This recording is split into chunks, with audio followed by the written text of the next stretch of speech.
Bhagavad Gita chapter 7 to chapter 12.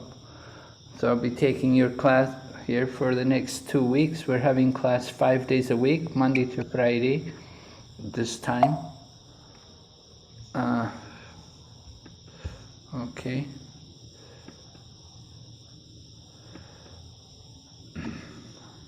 Om Jnanatimirandasya Gyananjana Shalakaya Chaksurunmilitanyena Tasmai Shri Gurave Namaha Vanchakaupatarubhyascha Kripa Sindhubayevacha Patitanam Pavanebhyo Vaishnavibhyo Namo Namaha Jai Shri Krishna Chaitanya Prabhu Nityananda Shri Advaita Gadadhar Srivasadi Gaur Bhaktavinda Hare Krishna, Krishna Krishna, Hare Hare Hare Rama, Rama Rama, Hare Hare. Alright, so here's the title, Pure Devotional Service, Bhagavad Gita, chapter 7 to 12. Is everyone seeing the slideshow okay? Yes, Maharaj. Yes, Maharaj. Okay, good.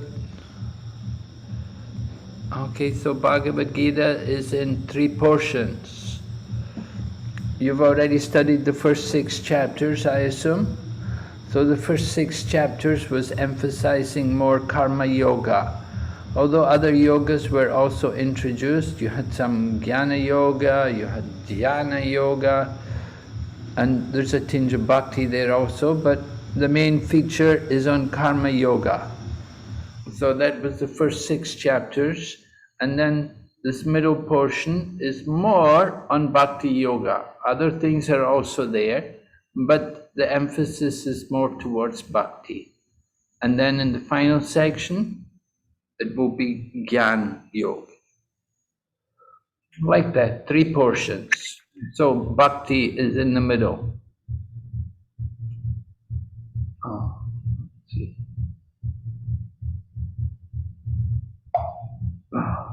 Krishna.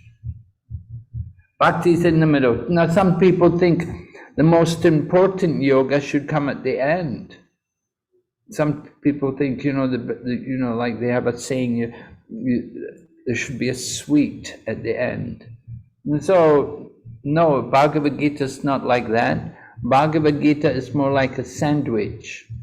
And with the sandwich, you have bread on the outside and the good thing in the middle.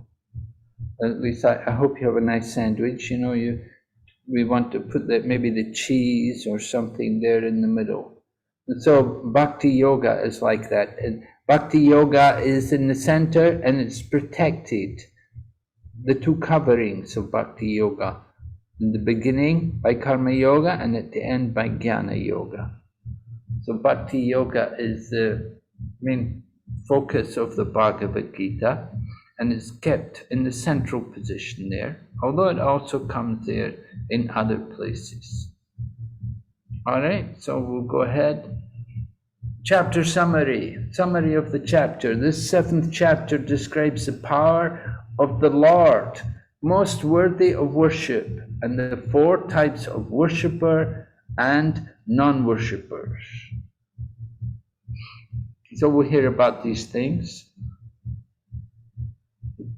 Why Krishna is most worthy of worship, and the 4 types of worshippers, 4 kinds of people, pious people who come to Krishna, and those people who don't come to Krishna.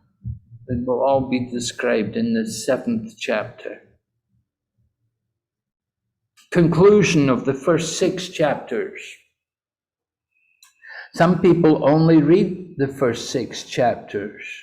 Just the other day I was talking with one lady and she was telling me, she said she'd only read the first 6 chapters and she'd never studied the central portion of the Bhagavad Gita. She'd only knew the first 6 chapters, and some people even think the Bhagavad Gita is only 6 chapters.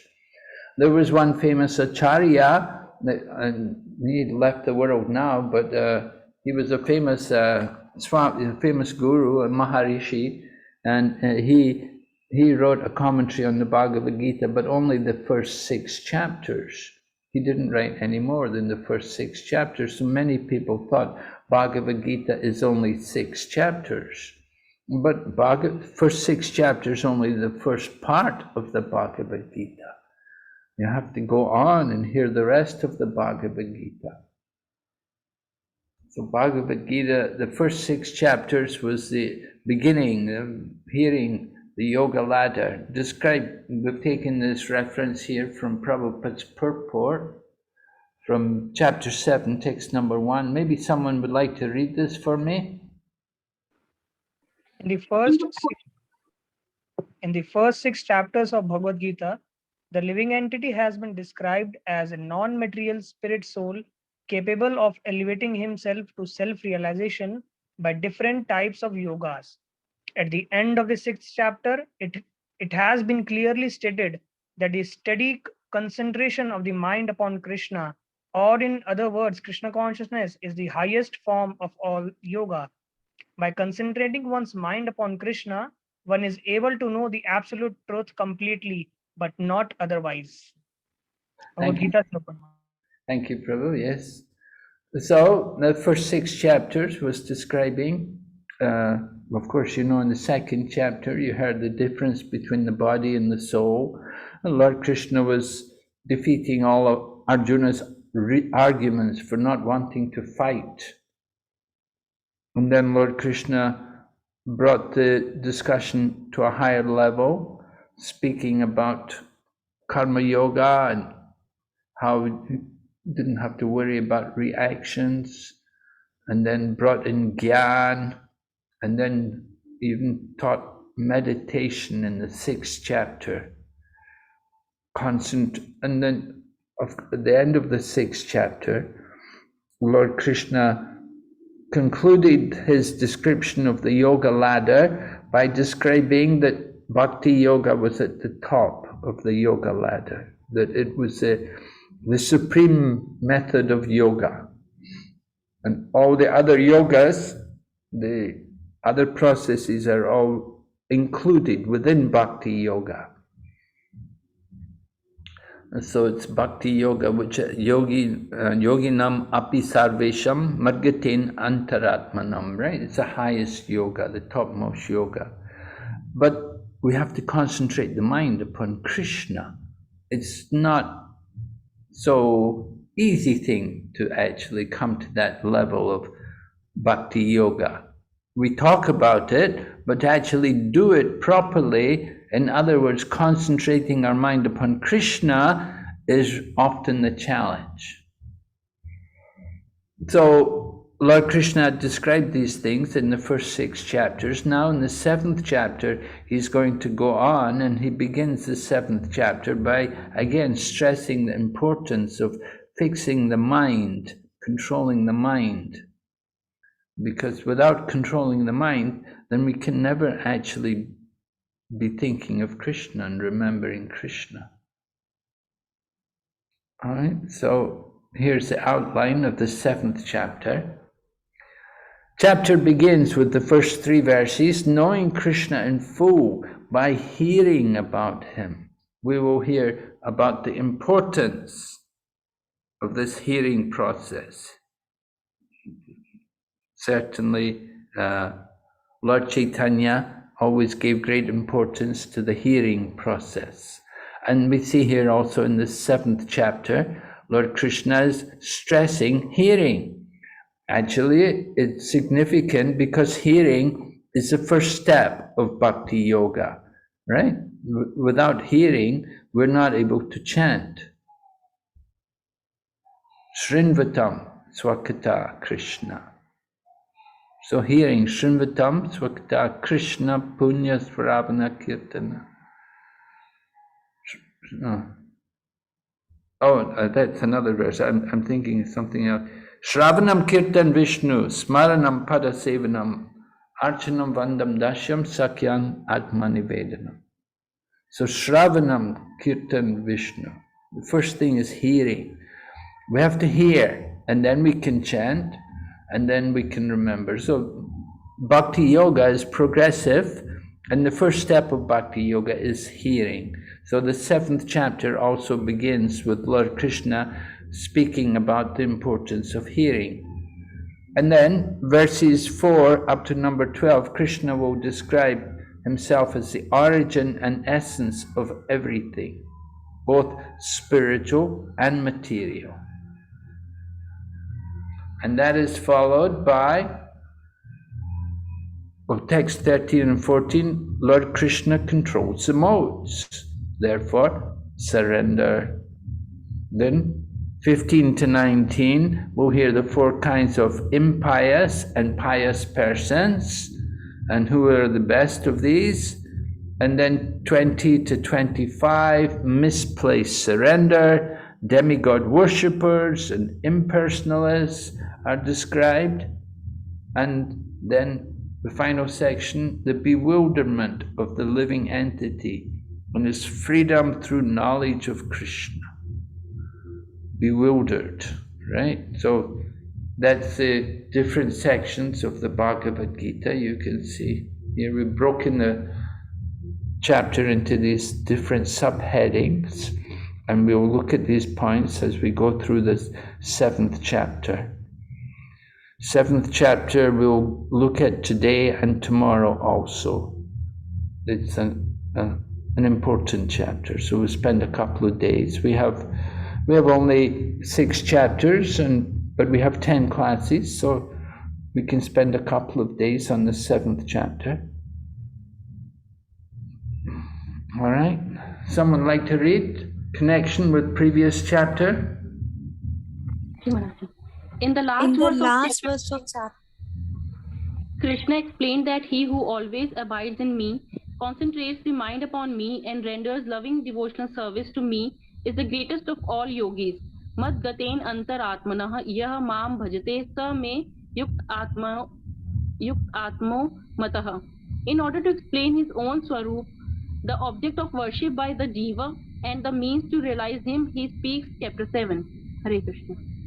Okay, thank you, Maraji. Oh yeah. So Lord Krishna in the previous chapter, he'd spoken about devotional service and concentrating the mind. It's the highest. Yoginam api sarvesham madgaten antaratmanam. Same yuta tamo mata, the highest yogi, the best yogi. And so Lord Krishna wants to explain this. How to worship.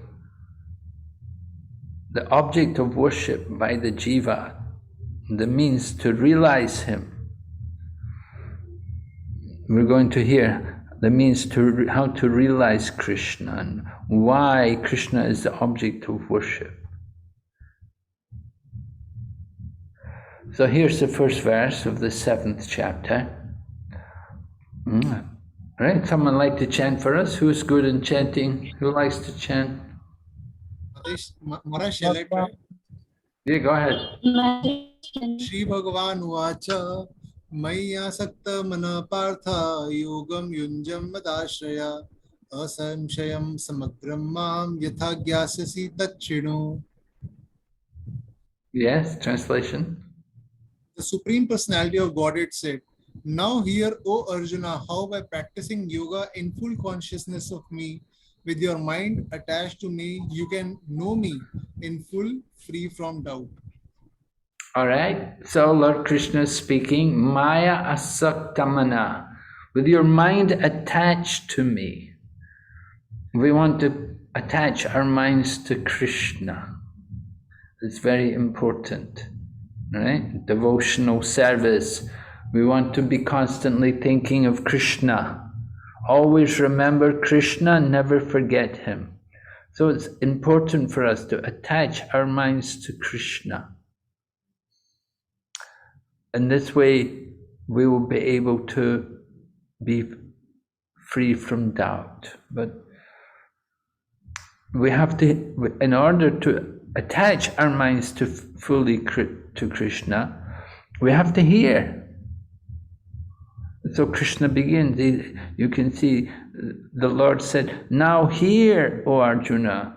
So that's Yata jasnasi tachrinu, tachrinu. Important. Prabhupada said this is the importance of hearing. Hear, Arjuna. Hearing is important because without hearing, there will be the tendency just simply to speculate, and we enjoy the mind. Instead of hearing what is the truth and what is the reality of things, we speculate on it with our mind. And we're thinking, well, I think like this, in my opinion, I'm thinking I understand it in this way. That's useless. That is not Krishna consciousness. Krishna consciousness is not speculation. Krishna consciousness is hearing. We have to hear from Krishna and from Krishna's representative. We could say Arjuna was very fortunate because Lord Krishna was there, directly speaking to him.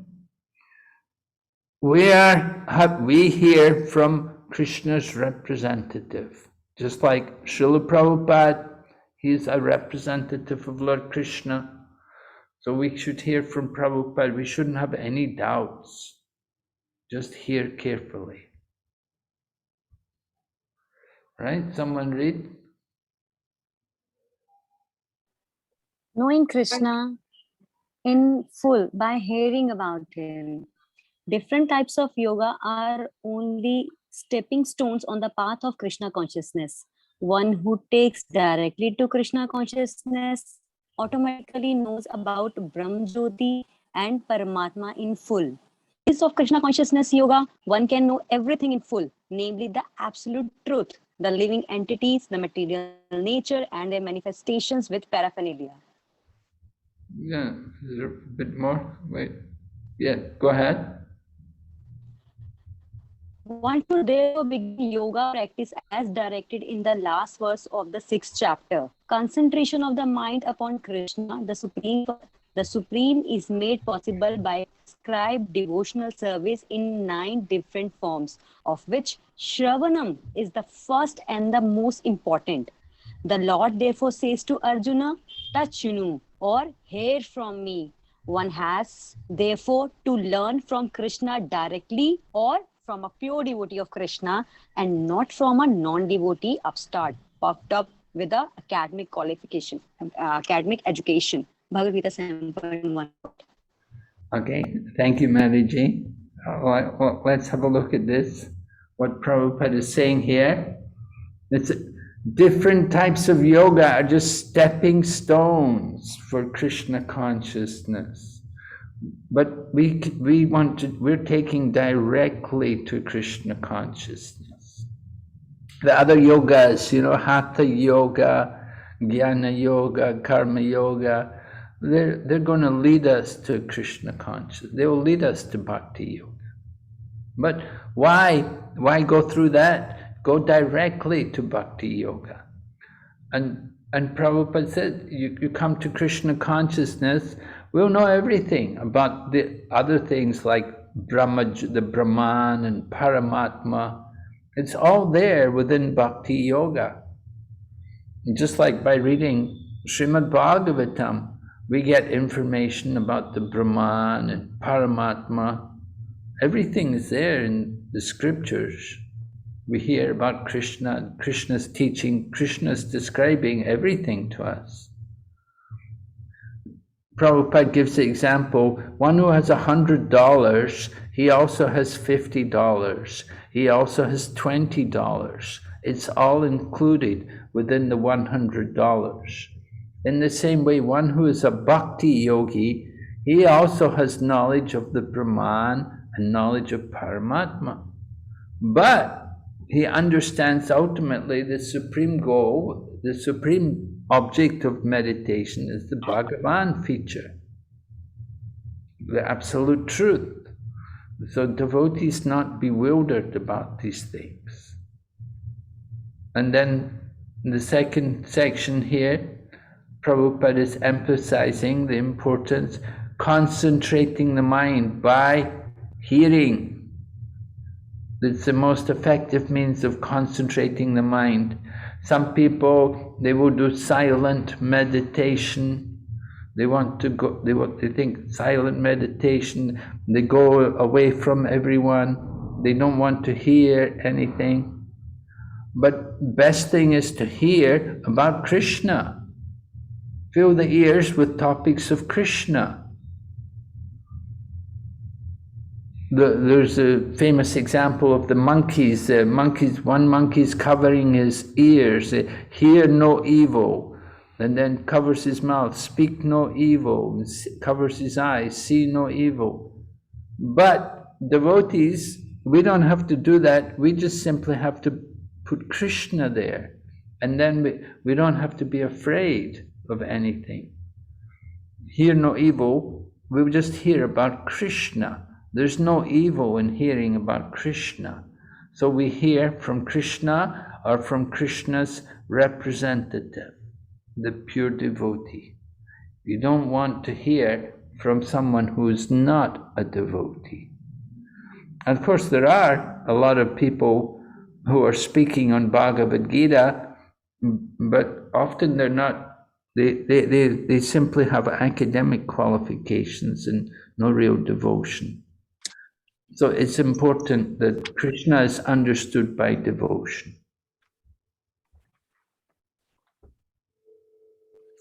Okay, here's another quote. This is from Srimad Bhagavatam. Someone read? Knowing Krishna in full by hearing about him. The whole world is full of sinful life. So we are creating the atmosphere Punya Shravana, chanting and hearing. Simply by these two processes, Punya Shravana Kirtana, Punya Payas. So anyone who is coming here, even he does not understand a single word which we are speaking, if he simply hears, he becomes pious. Simply by hearing, even a child, he becomes pious. And unless we are free from our sinful life, we cannot understand about God. Srimad Bhagavatam 1.2.17, Los Angeles, August 20, 1972. Thank you, Melody. Yes. Prabhupada's point, very relevant. In order to actually fully take up devotional service, we have to be freed of sinful reactions. This is a point which comes out later in the Bhagavad Gita, right? People who have acted piously in previous lives and in this life, and who are freed from the reactions of sins, then they can engage themselves in my service with determination. So here Prabhupada quotes Srimad Bhagavatam, Punya Shravana Kirtana. Hearing the Srimad Bhagavatam is itself a pious activity. So it creates piety in people if they would simply be willing to hear. And Prabhupada said even a child, how much the child can actually understand, but because he's hearing Srimad Bhagavatam, he benefited. Unmuted. Prabhupada, I won't take today. Yeah. All right, here's another quote from Prabhupada about hearing. Someone read? Knowing Krishna in full by hearing about him. This is practical because by hearing about Krishna, one becomes automatically attached to the Supreme Spirit. This attachment is called Paresanubhuti, spiritual satisfaction. It is just like the feeling of satisfaction a hungry man has for every morsel of food he eats. The more one eats while hungry, the more one feels satisfaction and strength. All right. Yeah, there's a verse like that in Srimad Bhagavatam describing like that. The spiritual advancement is compared to the hungry man eating food. So the hungry man eats food, he feels relief from hunger, and not only does he feel relief from hunger, he feels also strength and nourishment and satisfaction. And similarly, when a devotee practices Krishna consciousness, hearing about Krishna, he will feel also spiritual satisfaction. He will feel, he will awaken realization of the Lord and detachment from the material. So this all comes about step by step. So it's a very relevant example.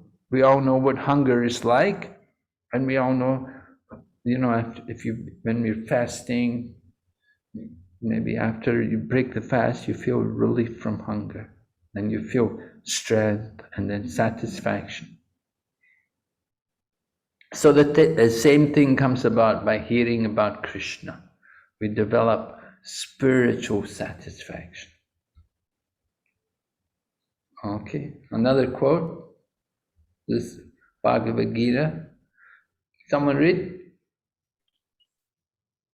Similarly, by discharge of devotional service, one feels transcendental satisfaction as the mind becomes detached from material objectives. It is something like curing a disease by expert treatment and appropriate diet.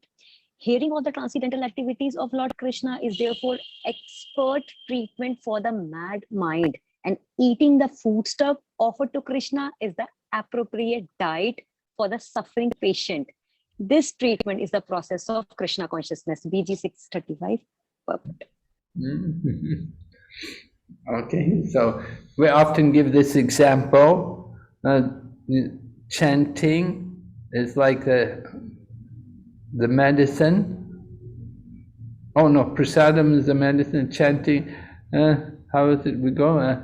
Curing a disease by expert treatment and appropriate diet. So expert treatment, the medicine, and the appropriate diet. And so the medicine is like that, the chanting, expert treatment, and the diet, prasadam.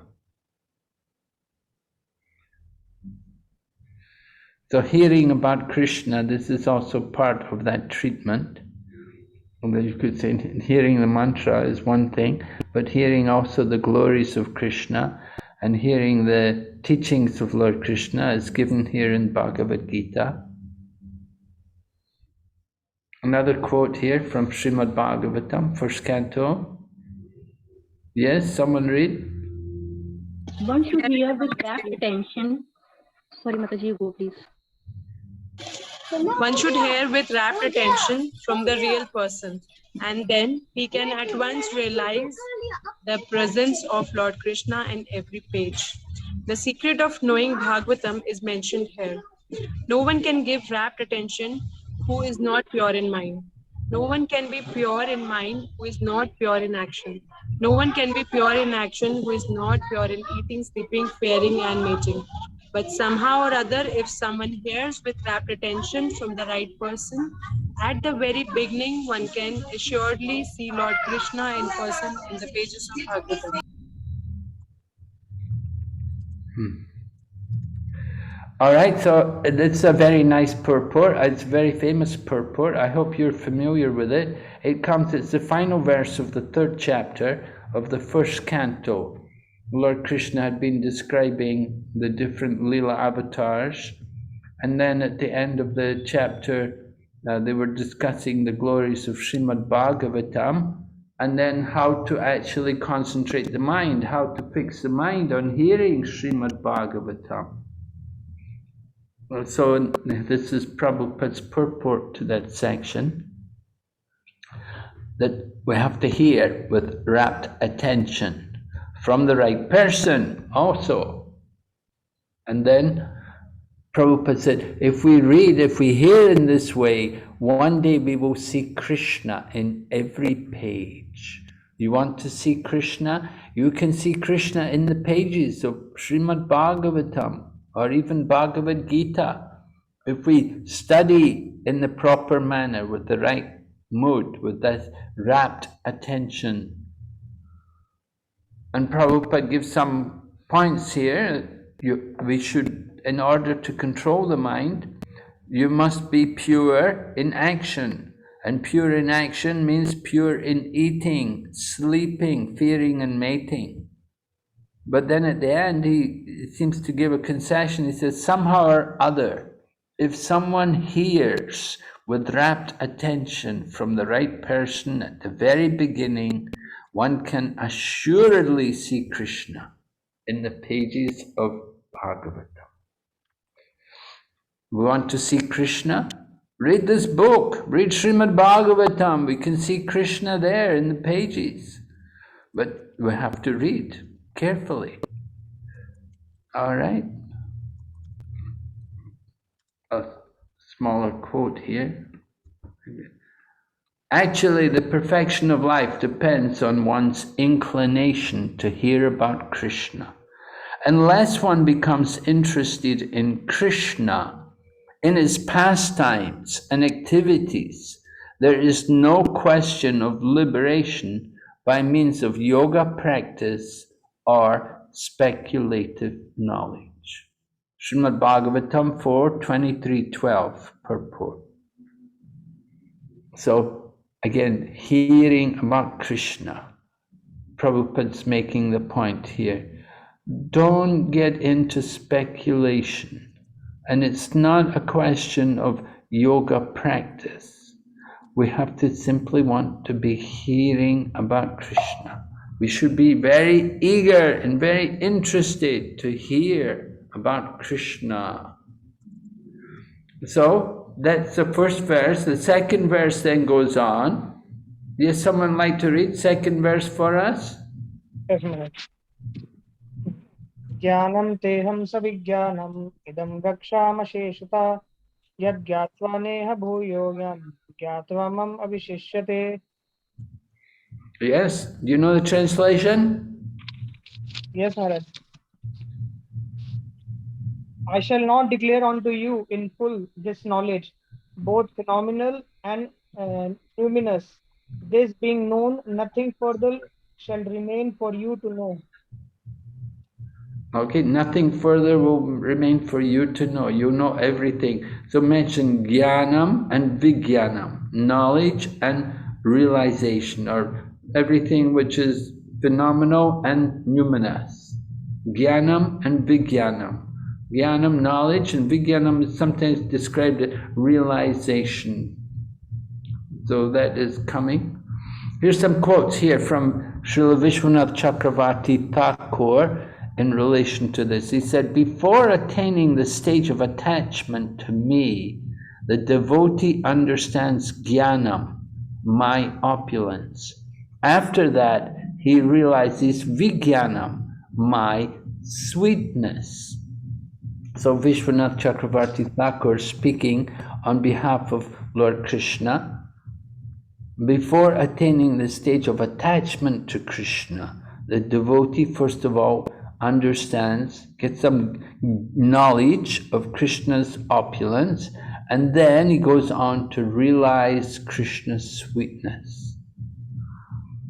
And Baladeva Vijabhusan, in regard to this, it's a little different. He says, Jnanam refers to knowledge about Krishna's spiritual and material energies. We'll be looking at that in a minute, about Krishna's spiritual material energy. And Vijnanam refers to his transcendental form apart from these energies. In other words, Krishna's eternal form and pastimes are not related to the material creation. Krishna has his own place in the spiritual world. He's not related to the material creation. Srila Prabhupada says, complete knowledge includes knowledge of the phenomenal world, the spirit behind it, and the source of both of them. When the cause of all causes becomes known, then everything knowable becomes known, and nothing remains unknown. The sweetness, this vijnanam, the realizing the sweetness of the Lord. Certainly, it's not very common. It's rare. And that's how this verse follows. After speaking in that way about knowing everything, realizing that sweetness being rare, Lord Krishna speaks this verse. Someone read? Nusyanam sahasreshu kashyat siddhaye yatatam api siddhanam kaschin mam veti tatvata. Translation. Out of 1,000 amongst men, one may endeavor for perfection, and of those who achieve perfection, hardly one knows me in truth. Yeah, it's not, in other words, it's rare people actually know the sweetness of Krishna. So here's a little exercise for you. Vaishnava, and how many people do we have in the class tonight? 20, Maharaj. 20, all right. So can we have pairs? Okay, all right, Maharaj. I'll divide. Yeah, before you divide, we'll first of all, here's the question. We want you to discuss with your partner. That is said, bhakti is easy because it requires no material qualifications. But in another sense, it's the most difficult process. So how could this statement be misunderstood in relation to the devotees of Krishna, and in particular to ISKCON devotees?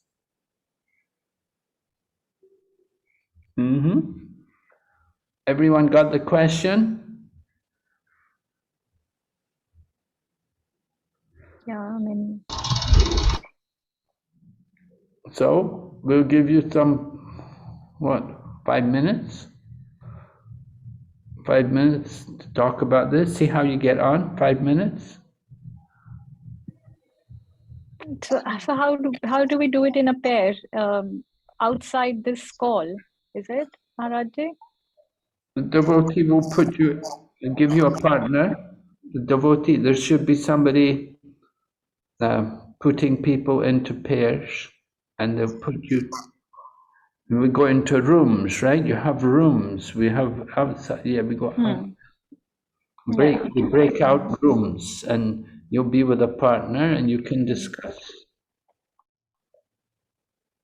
So shall I open now, Maharaj? Hare Krishna, Maharaj. Yes. Maharaj, I did not understand. I could not understand this question very well. How may this statement be misunderstood? Yes. How may it be misunderstood? In other words, we may, we put the wrong meaning into this question, into this point, this statement. We don't understand it properly. And we take some other meaning from it. In relation to the devotees of Krishna, we say, oh, bhakti is easy because it requires no material qualifications. But it's the most difficult process. So, is it easy or is it not? So we may say, well, it's easy, but at the same time it's not, So we may misunderstand it. It's easy for some people, it's not easy for other people.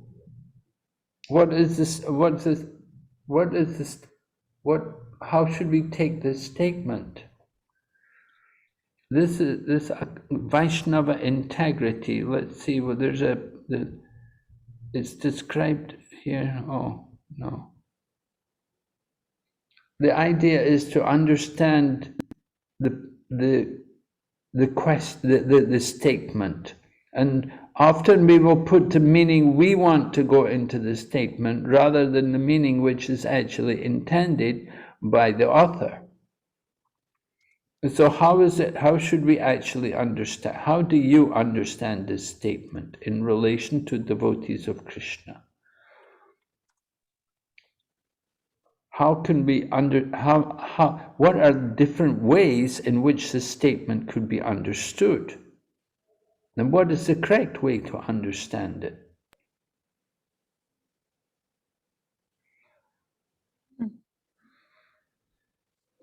Bhakti is easy. Yes, we know it's easy to hold the beads and to chant Hare Krishna. But it's the most difficult. No, it's very difficult to get people to chant properly, to chant without offense. fix the mind on the holy name. It's not so easy.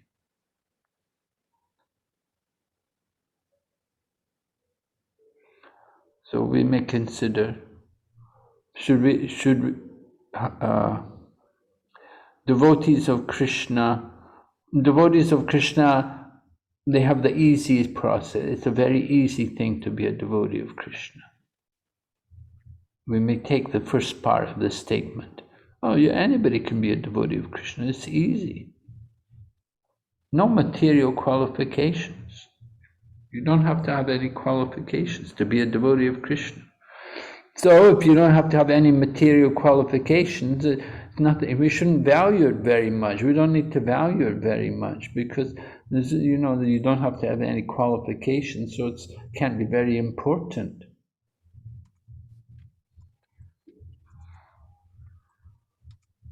We may put so many different understandings into these kind of statements. But in another sense, it's the most difficult process. Oh, it's so difficult. Oh, then nobody can do it. Then why should I bother trying if it's so difficult? I don't want to do something that's so difficult. I shouldn't waste my time trying.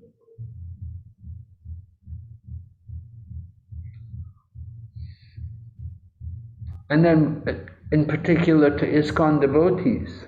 Well, ISKCON devotees, how do we differ from devotees of Krishna? Is there a difference between ISKCON devotees and devotees of Krishna?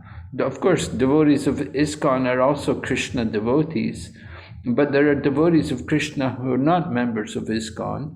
So what is the particular thing? What things are particular to ISKCON devotees?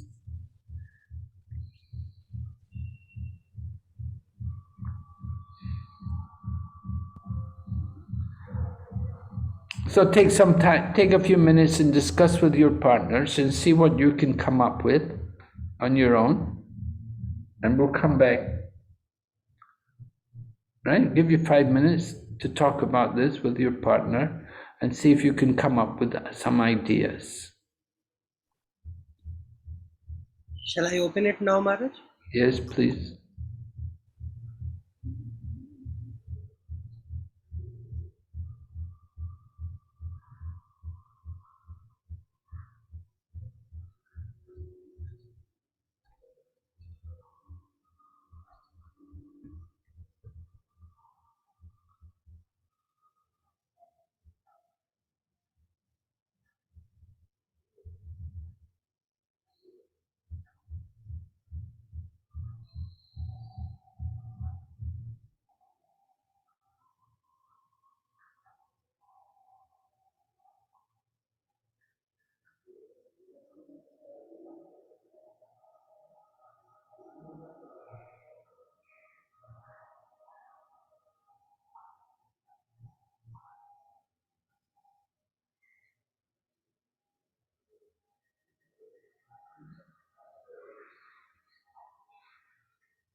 Hare Krishna, Param Karuna Madhav Prabhu, please join the room.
All right.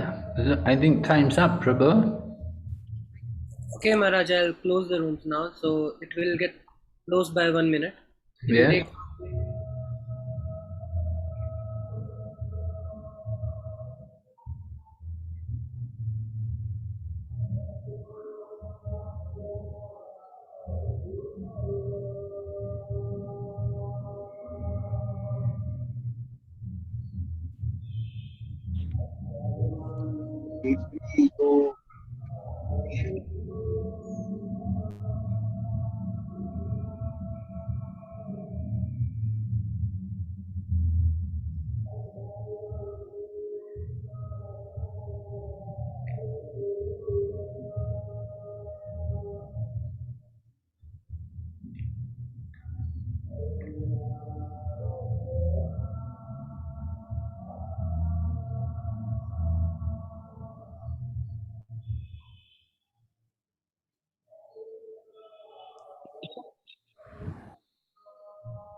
So all are back.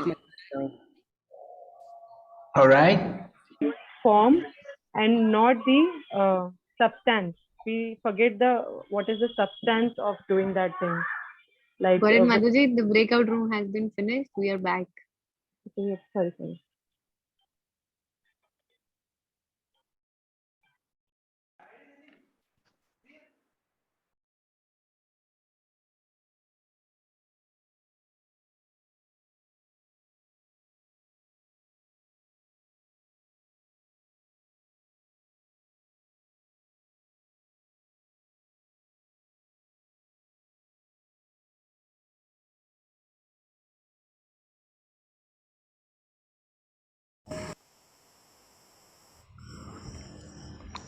Okay, I'm back in the main session, right? I had a quick journey into one room. All right, let's.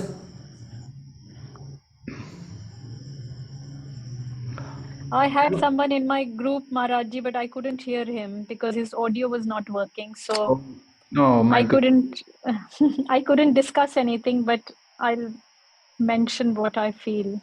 All right, you have some thoughts on it? Would you like to share with us?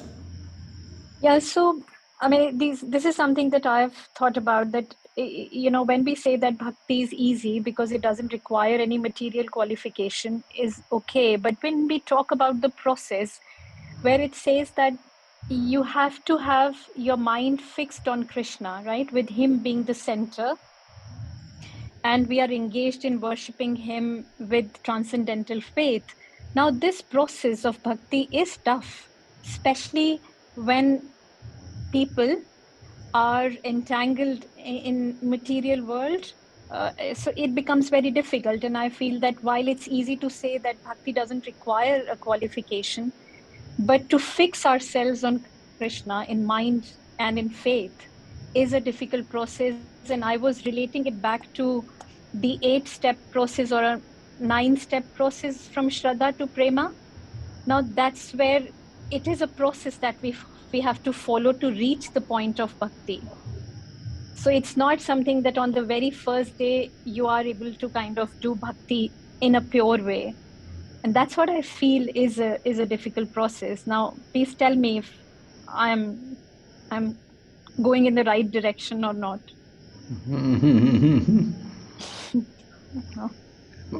I didn't quite pick up on which point. Where's the misunderstanding? Well, how Oh, so okay, so you might misunderstand it that yes, I can become the bhakt on the very first day. So that it's an easy, like you don't need a qualification. So that's a misunderstanding, because Right. you do need to follow a process. Right. So I think that is a misunderstanding. If I when I joined ISKCON, it is not easy. That's what I could feel in the first few days, that it is a whole process that I have to follow.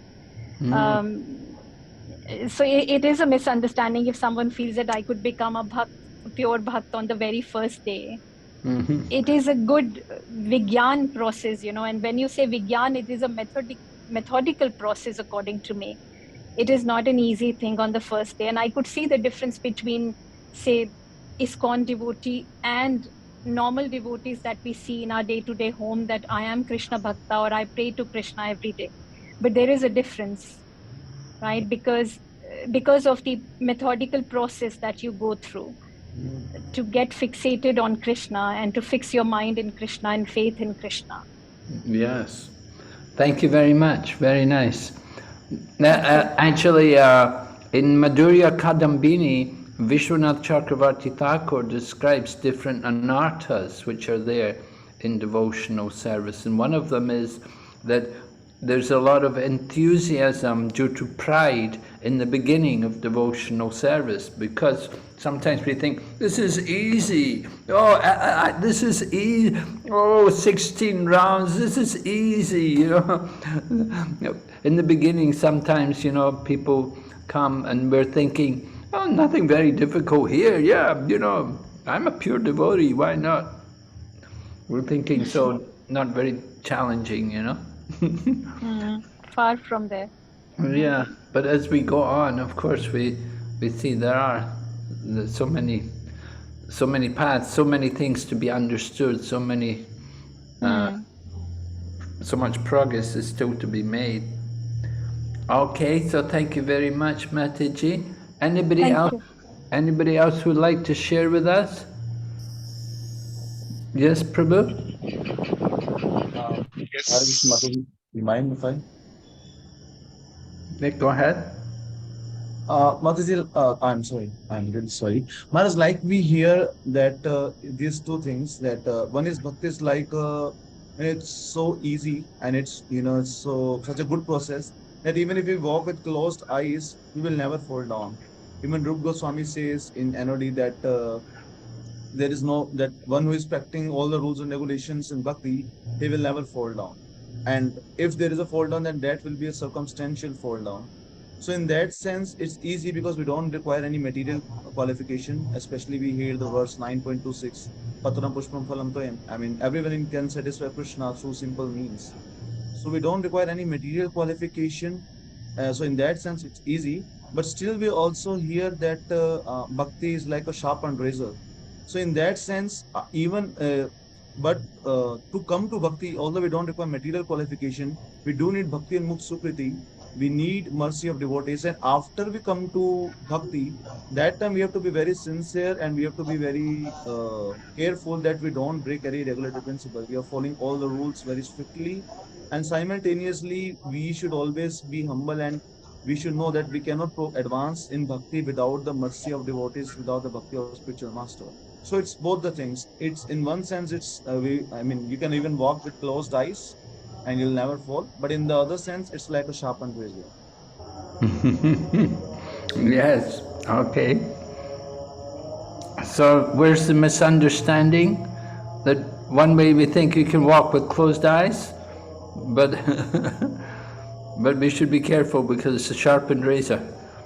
We can get cut easily. Okay. All right. Thank you, Prabhu, for that. Yes? Someone else has a hand up here? Can I say something, Maharaj? Please do. We were discussing, Maharaj, everybody is saying bhakti is easy, but when you're introduced to Krishna consciousness, you're told only these many rounds, only this to be done, only that. But when we actually come to the gravity of those rules, and we'll actually try to understand, okay, these are important rules and regulations that we need to follow to climb up the ladder of advancement in Krishna consciousness, we often tend to become lazy and we're like, sorry, can't do it. So that way, I think ISKCON devotees, misunderstand that way. Okay, since it's difficult, bhakti might be easy, but it's difficult at the same time, and it's difficult, we can't do it, so we let go of it sometimes. It's okay, since it's difficult and we can't do it, let's not even try to do it. This is one thing that we, brought down as a conclusion, okay, that this sometimes it actually becomes difficult to pull yourself up and follow those rules and regulations and those instructions to the T and to dot the I's and cross the T's. Yeah, that's very nice. Yeah, there are we may think, well, some things are just too difficult, we won't even try to do it, right? And so, yeah, people, that is quite common, especially in ISKCON devotees, right? Because we do have all these rules and regulations, you know. If you're just an ordinary Krishna devotee, oh, I'm a devotee, you know. Do you chant? No, I don't chant, you know. I'm a devotee, though, I'm a devotee. ISKCON devotees, there's so many things you have to do, you know. So how much can we do as an ISKCON devotee? Very nice realization. Thank you, Manaji. Very nice. Thank you, Maharaj. Thank you. Oh, we'll just take one more. Hare Krishna Maharaj. Yes, Prabhu. Hare Krishna Maharaj. Hare Krishna. Yes, Maharaj, I would like to say that I would like to comment on chanting process. For example, chanting seems to be very easy, but it's not as easy as it seems to be. For ISKCON devotees especially know it very well. Chanting is done at offenses stage, then without offenses stage, but we have to cover a long path to come to the stage without offenses. So if we compare Krishna devotees who are living outside ISKCON to the ISKCON devotees, then there is a huge difference. ISKCON devotees have to, of course, like Mataji said, and you also agreed, yes, of course, ISKCON devotees have to undergo lots of training processes.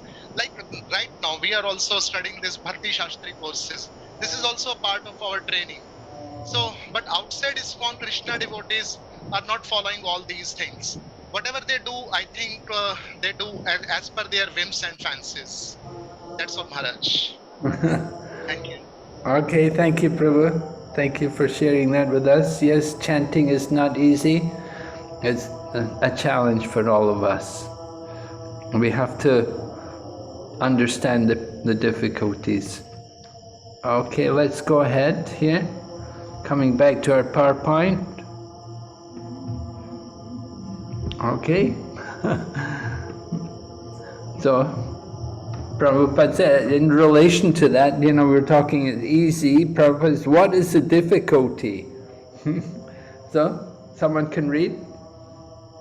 Although non-devotees declare that the path of bhakti or devotional service is very easy, they cannot practice it. If the path of bhakti is so easy, as the non-devotee class of men proclaim, then why do they take up the difficult path? Actually, the path of bhakti is not easy. The so-called path of bhakti practiced by unauthorized persons without knowledge of bhakti may be easy, but when it is practiced factually according to the rules and regulations, the speculative scholars and philosophers fall away from the path. BG 7.3 pp. Thank you, Manaji. Yes. So Prabhupada's giving us a conclusion of our exercise there on Vaishnava integrity, that actually path of bhakti is not so easy. And certainly when we try to follow all the rules and regulations, it's a great challenge. How strict we can be as devotees and how much we can follow. It's not so easy. अभी नहीं बेटा तुम bread तीन तो खाती हो तुम bread जा Okay, maybe that Manaji could, you know, if you have a lot of background noise, can you mute your microphone? Okay, we're going to go ahead. Kastyan mam veti tatvataha. Okay, this is still 7.3. Kastyan mam vedi tatvataha vijnana. The first 6 chapters of the Gita are meant for those who are interested in transcendental knowledge, in understanding the self, the super self, and the process of realization by jnana yoga, dhyana yoga, and discrimination of the self from matter. However, Krishna can be known only by persons who are in Krishna consciousness. Other transcendentalists may achieve impersonal Brahman realization, for this is easier than understanding Krishna. right? Prabhupada is explaining impersonal Brahman realization may be easier than understanding Krishna. This is it's easier to understand we're not the body, we're simply souls. That's not a very difficult thing to understand, that I'm not the body, I'm a soul. I think many times, many people who have that kind of understanding, that kind of knowledge, but to find somebody who actually understands the nature of the soul and the relationship of the soul with the super soul, then that's very rare. Just having simple knowledge of the impersonal Brahman, understanding I'm not the body, it's nice. It's, you know, they're good people. They have some spiritual realization, but still they're a long way from understanding Krishna. So Maharajji, I have a question here on this particular line that mentions that Krishna can be known only by persons who are in Krishna consciousness. Just want to check with you that if I think about Mirabai, right, who was the ardent devotee of Krishna, she was not following any, you know, movement or society, right? So she was on her own and a great devotee of Krishna. So what's the difference between her devotion and someone who is following everything in Krishna consciousness? Yes, there is some difference there. You know, when you hear some of the bhajans of Mirabai, you'll see her mood in relating to Krishna is different from the mood of the pure devotees like the Goswamis, how they present the mood of Krishna, approaching Krishna. Chaitanya Mahaprabhu, how is he presenting us to Krishna consciousness? The Goswamis, under the followers of Chaitanya Mahaprabhu, they all worship Krishna in the mood of separation, in the mood of service and separation. You don't see that in Mirabai. She's not presenting that mood of service and separation. She's not a follower of the gopis. She has her own individual relationship with Krishna, but she's not following in the line as we know it from Chaitanya Mahaprabhu, who himself follows in the mood of the gopis, because he declared the gopis to be the greatest devotees of Krishna. So there is difference there. Mirabai's mood, if you listen to her bhajans and how she sings about Krishna, you know, she's seeing Krishna and so on. But the mood of the people like Narottam Das Thakur and Lord Chaitanya Mahaprabhu, the Goswamis, you know, they're all talking, they're feeling more the mood of separation from Krishna, and the mood of giving service to Krishna,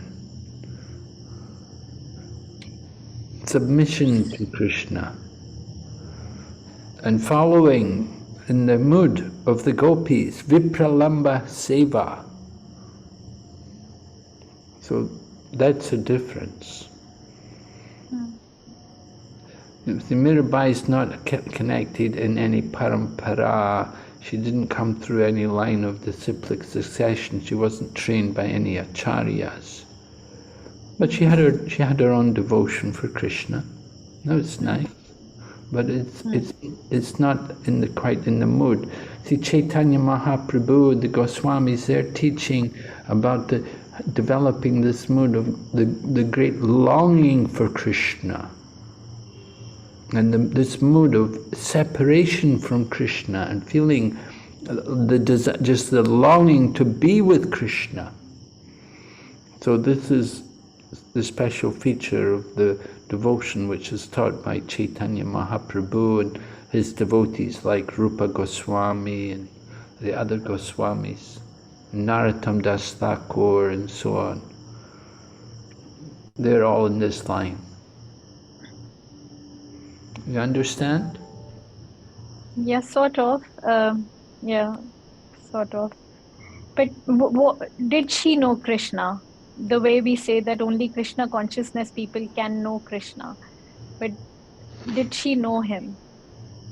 Well, yes. Yes, she knew him according to her in her own way, you know? Not quite in the way in which we know her. We know Krishna. Okay. Okay. Yeah, thank you. Okay, we'll go ahead. Yes, here's from Prabhupada's purport. Could someone help me to read this, please? It is not possible for a Brahman realized impersonalist or the Paramatma realized yogi to understand Krishna, the Supreme Personality of Godhead, as the son of Mother Yashoda or the charioteer of Arjuna. Even the great demigods are sometimes confused about Krishna. Muyanti yat surya mam tu veda na kaschina. No one knows me as I am, the Lord says. And if one does know him, then sa mahatma sudurlabha. Such a great soul is very rare. Therefore, unless one practices devotional service to the Lord, one cannot know Krishna as he is. Atvata.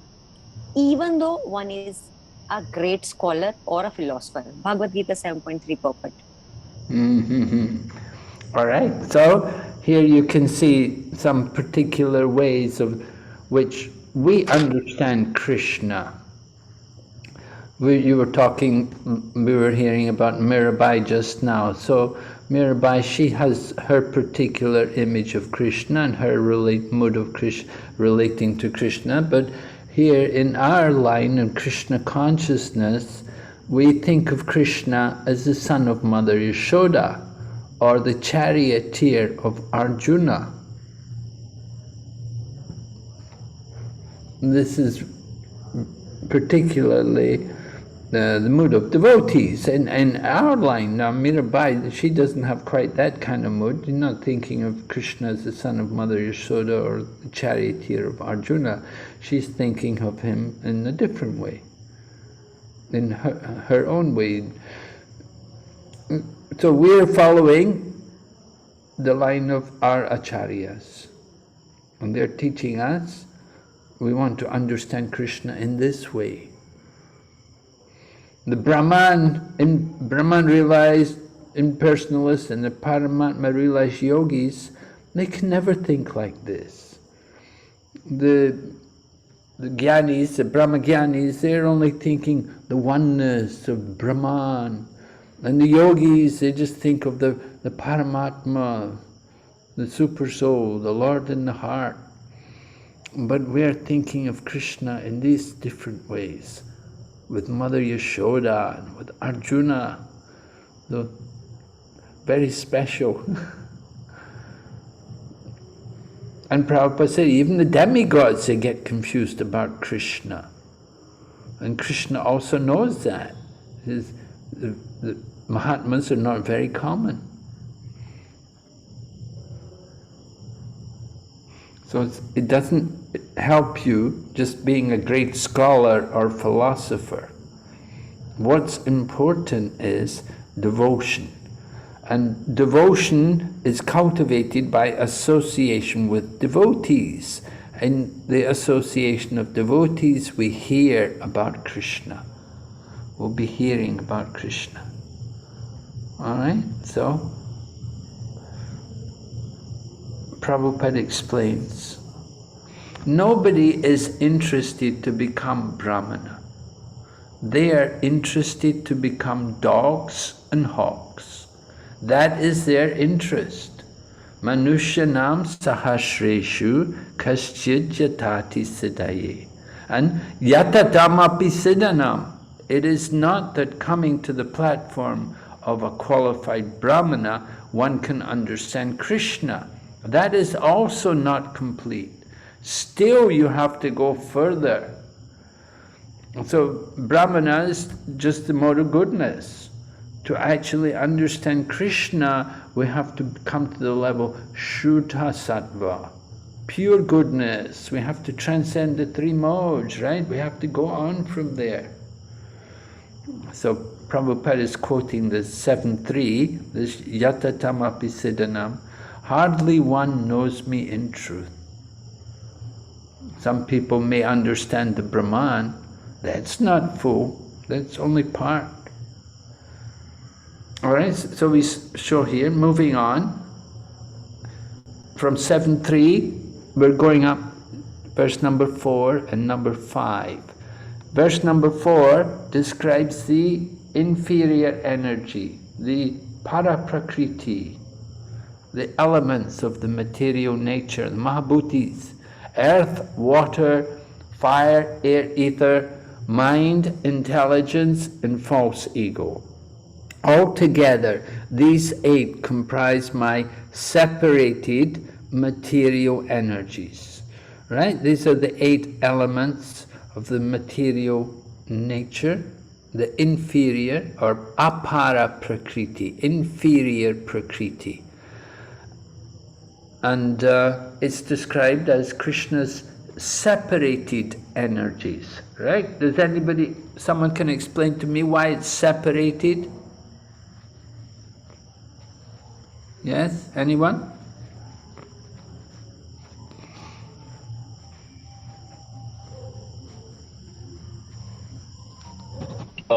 Maharaj, maybe because this has, all of these have no consciousness. Yes, that's certainly true. That's the difference between the para and the apara prakriti. We have the inferior prakriti, it's inanimate, it doesn't have consciousness. But the para prakriti is superior, it does have consciousness. But what is... Yes? Maharaj, is this because Krishna does not interact with this energy directly? Yes, right. That's right. Krishna doesn't directly involve himself with the material energy. Prabhupada gives an example. He said, just like in the material world, a man may have a wife, but they may be separated. You know, maybe they don't get along well together and they just decide to separate. You know, they don't keep a close connection with each other. So the relation is not so intimate. So Krishna's relationship with the material energy is like that. On another occasion, Prabhupada gave a different example. He said, just like, the milk of the cow. Prabhupada said, the milk of the cow is the separated energy of the cow. And then another time, recorded lecture. The recorded lecture, in Prabhupada's time, you know, it was reel-to-reel tape recorders. But Prabhupada said that this recording, this is my separated energy.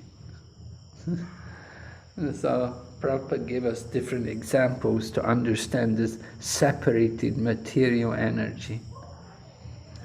All right, so the apara prakriti is inanimate, no consciousness, but the para prakriti is superior, has consciousness, right? Apariyamitastvanyam prakritim vidime param. Jiva bhuta mahabaho yedam daryate jagat, right? We do have a problem.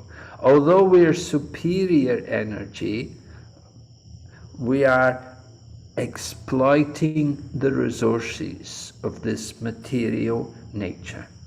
This is our defect. Jiva bhuta mahabaho yeyidam daryate jagat. Yeyidam daryate jagat. We thinking this material nature is for our enjoyment. We're taking it for ourselves. We're not recognizing who is actually the proprietor. We are thinking we are the master. In actual fact, we are the servant. We are Prakriti. We may be para-prakriti, but we're still prakriti. We're not the Purush. Krishna is the Purush. But we're thinking we're the Purush. So this is the problem. Maharaj, can I ask a question, please? Yes, please do. Yes. Maharaj, many times Srila Prabhupada would often mention that when this material energy, when we connect it to Krishna, it becomes spiritualized. Like some of these material elements, like a mic, microphone, or something. This is how he gives examples. They become spiritualized. So what does it technically mean that they become spiritualized? Knowing that this is a separated material energy, so what does it mean that it becomes spiritualized? Means that we're using it in the service of Krishna. It's connected to Krishna's service. So in that sense, it's become spiritualized. Simply that. Spiritual connection is made by the utility of the object in Krishna's service. So it does not that it becomes some sort of part of internal potency of the Lord when that object is being used for Krishna's service? Does it become part of the internal potency? Well, it remains still it's still in the material world, and it's not going to go back to Godhead, right? It's here in the material world, but we're utilizing it for the higher purpose, for the service of Krishna. So in that sense, it's becoming spiritualized. Can we say it's part of the internal potency of Krishna?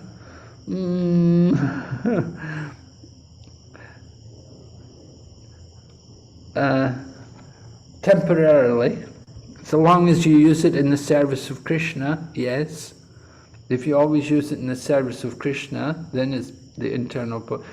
But if you use it for some other thing, then, just like we ourselves, we are jivas.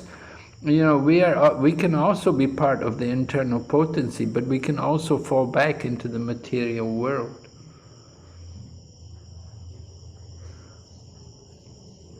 So our position is not going to be 100%.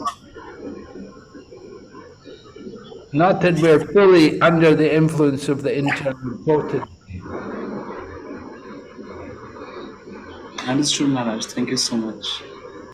Maharaj, I have a question. Yes. The same thing. So, can we go back to the slide? I'm not able to see. Okay. Okay.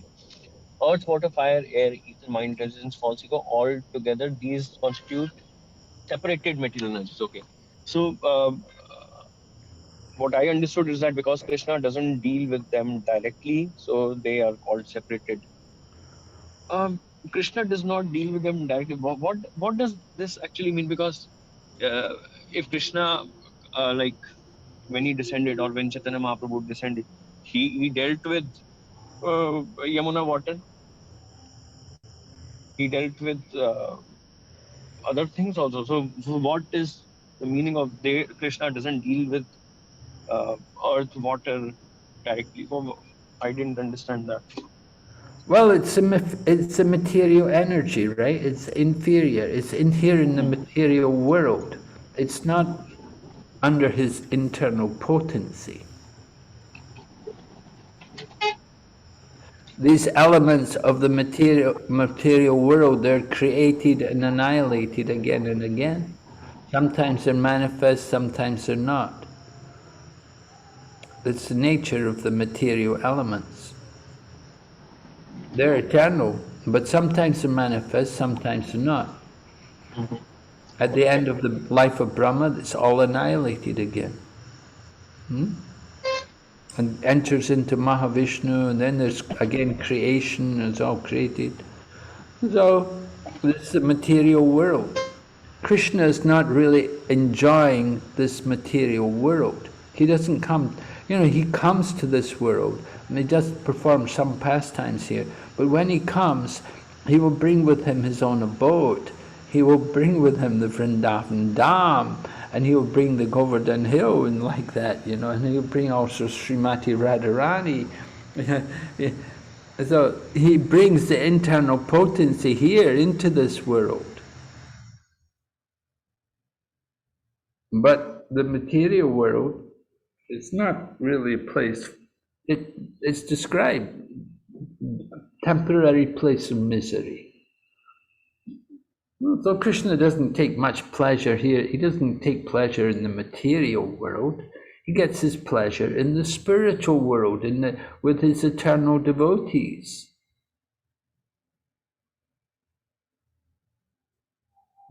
Yeah? Hare Krishna? Yeah? Yes, Maharaj. Yes. Okay, we'll go ahead. Krishna's material and spiritual energy, the science of God. Okay, here's Krishna. Here's the apara prakriti. No consciousness, right? And up here we have the para prakriti, living entities, conscious by nature, qualitatively equal to the Lord. That's the living entities. The inferior energy, no consciousness, just material ingredients. And there's a connection. Para prakriti and the apara prakriti.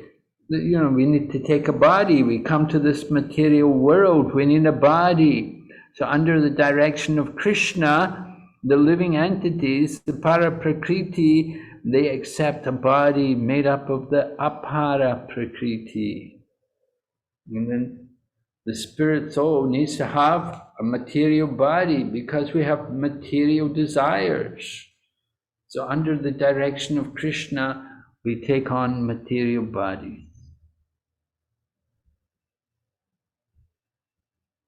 All right, let's go ahead. Oh.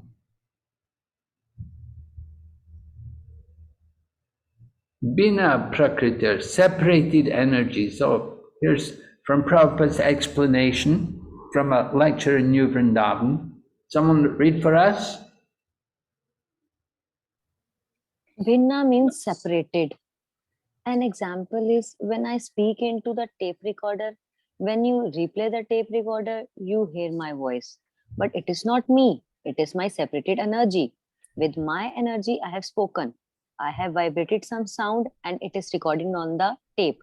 When it is played back, it produces exactly the same sound, but it is separated from me. Try to understand. This material world is just like that, Bhinna, separate. Real life is in the spiritual world, and these energies, the external energy, Krishna says, are separated. Separated means you cannot perceive Krishna directly from this energy. Bhagavad Gita 7.4, New Vrindavan, 1974. All right. We cannot perceive Krishna directly from this energy.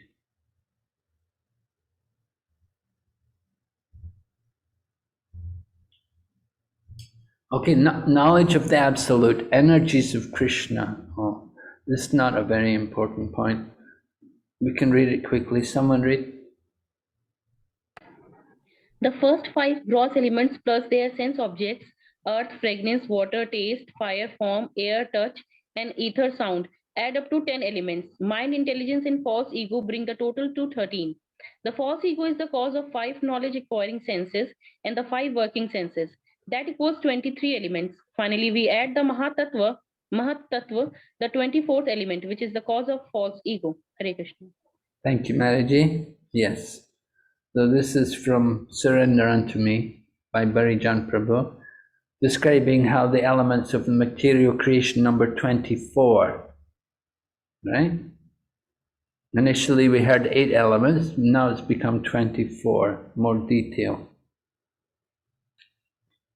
Krishna is addressed as Mahabaho. Bhagavad Gita 7.4, 7.5, yes? Krishna, why is Arjuna addressed as Mahabaho? Please read. Arjuna is addressed as Mahabaho, the great warrior, Can you understand what is meant by great warrior? Whoever is acting under Krishna's direction is a great warrior, just as Arjuna is fighting this battle. So when you take shelter of Krishna and fight against material opposing elements, Shudras, you are also Mahabhaho. You are fighting with persons who are not Krishna conscious.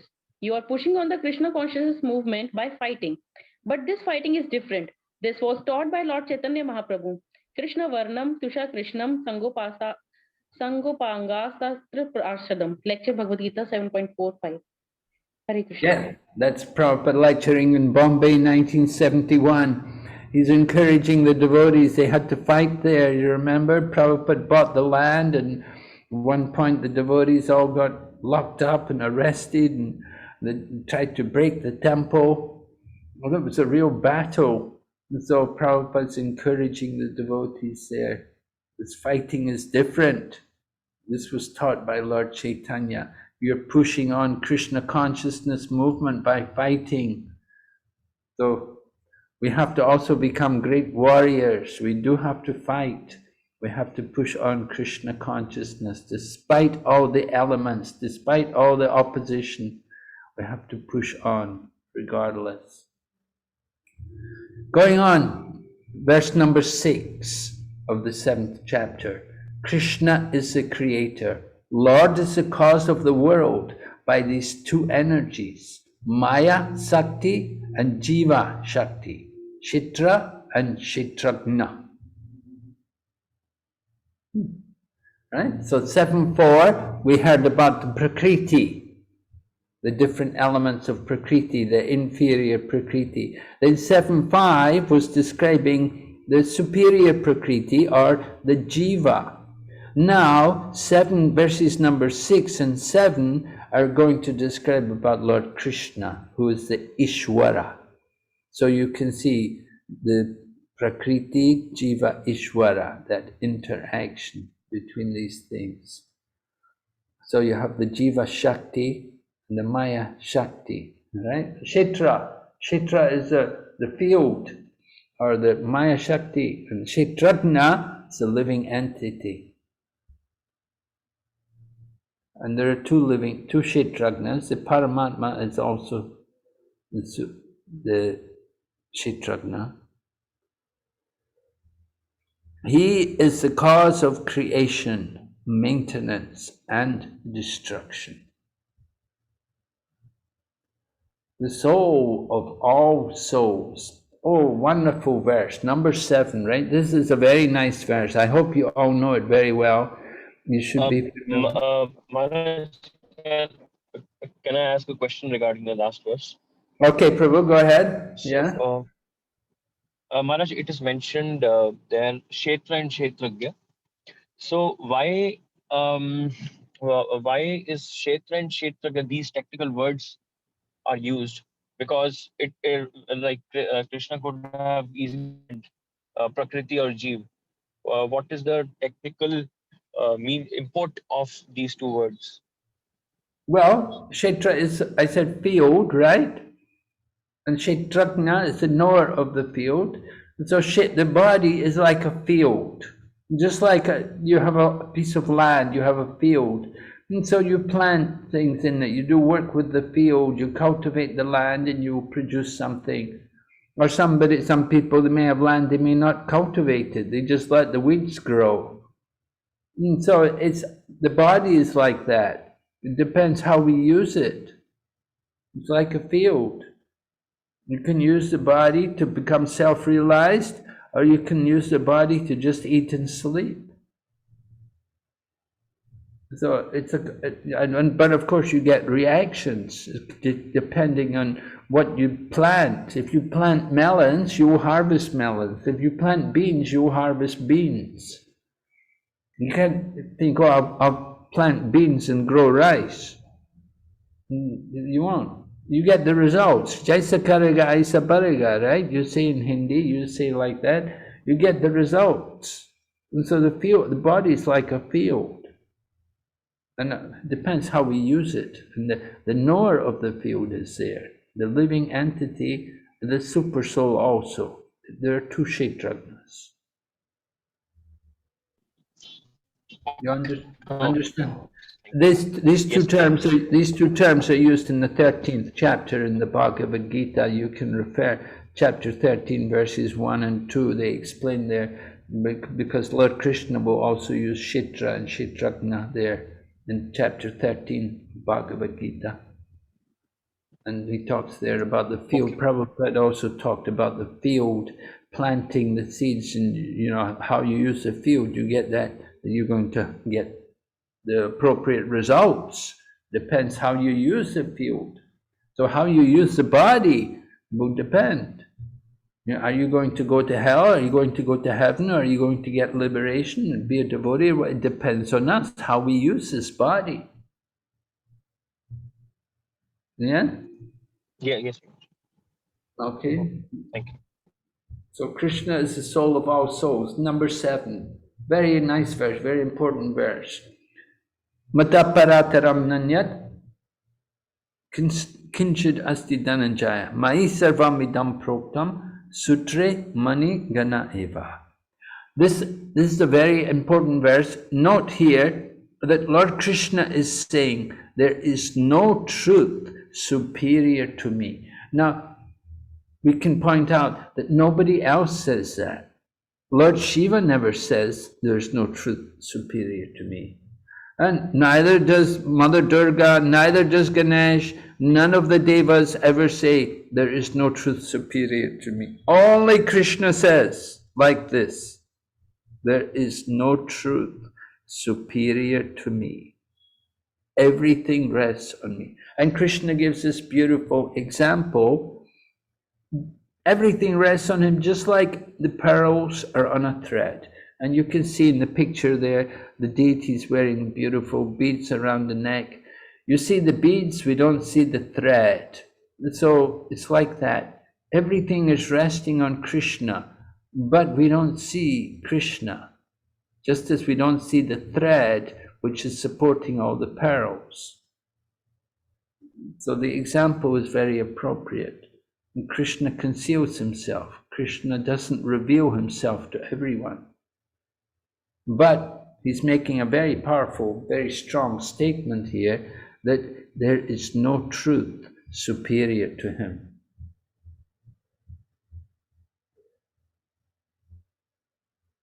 And Prabhupada explains, absolute truth is a person. There is a common controversy over whether the Supreme Absolute Truth is personal or impersonal. As far as Bhagavad Gita is concerned, the Absolute Truth is the personality of Godhead Sri Krishna. And this is confirmed in every step. In this verse in particular, it is stressed that the Absolute Truth is a person, right? Krishna is speaking and he's saying, I am the highest truth. There is no truth superior to me. So obvious, the absolute truth must be a person. If we take this statement as truthful, as being fact, then the absolute truth is a person. Any comments and questions on this? Maharaj, I'm not clear about why Srila Prabhupada is saying that, because it says that he's a supreme absolute truth, so he's a person. So how is he connecting the two? Because Krishna spoke this verse, Lord Krishna spoke this verse, and he said that he is the highest truth. He said, I am the absolute truth. Now Krishna is a person. We have to accept that Krishna is speaking. It's not a voice in the clouds which is speaking. It's Krishna, Lord Krishna himself is there on the battlefield of Kurukshetra with Arjuna, in front of Arjuna, and he's telling Arjuna, I am the highest truth. I am the absolute truth. There is no truth above me. So it must be personal. Krishna is a person. You can't say Krishna is not a person. Huh? Yes, Maharaj. Noted, Maharaj. Thank you. But Maharaj, some impersonalists do also say that Krishna's body and Krishna's soul is different. So they can understand this in a different sense. They understand this in the sense that Krishna's soul is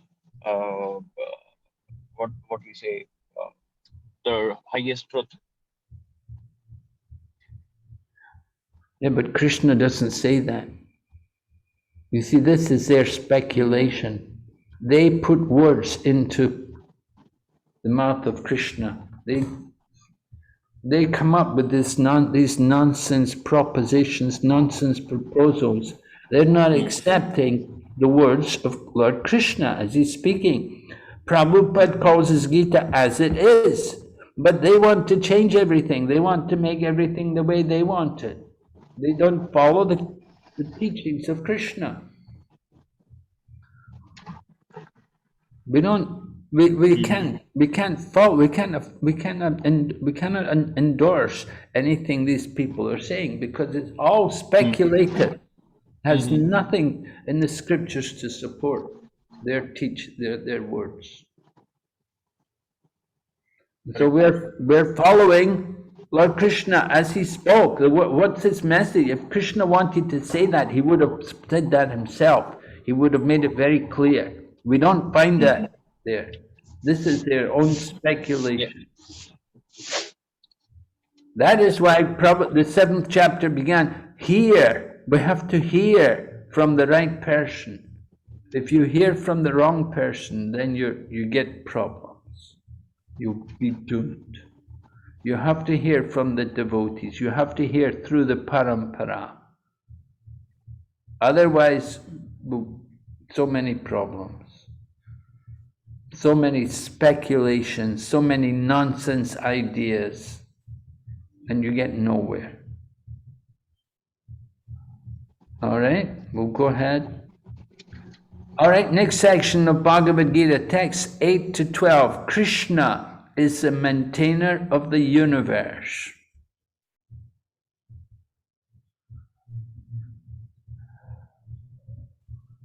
Yes, someone read? O son of Kunti, O son of Kunti, I am the taste of water, the light of sun and the moon, the syllable Om in the Vedic mantras. I am the sound in ether and ability in man. All right, yeah. Lord Krishna is taking basic elements of the material world.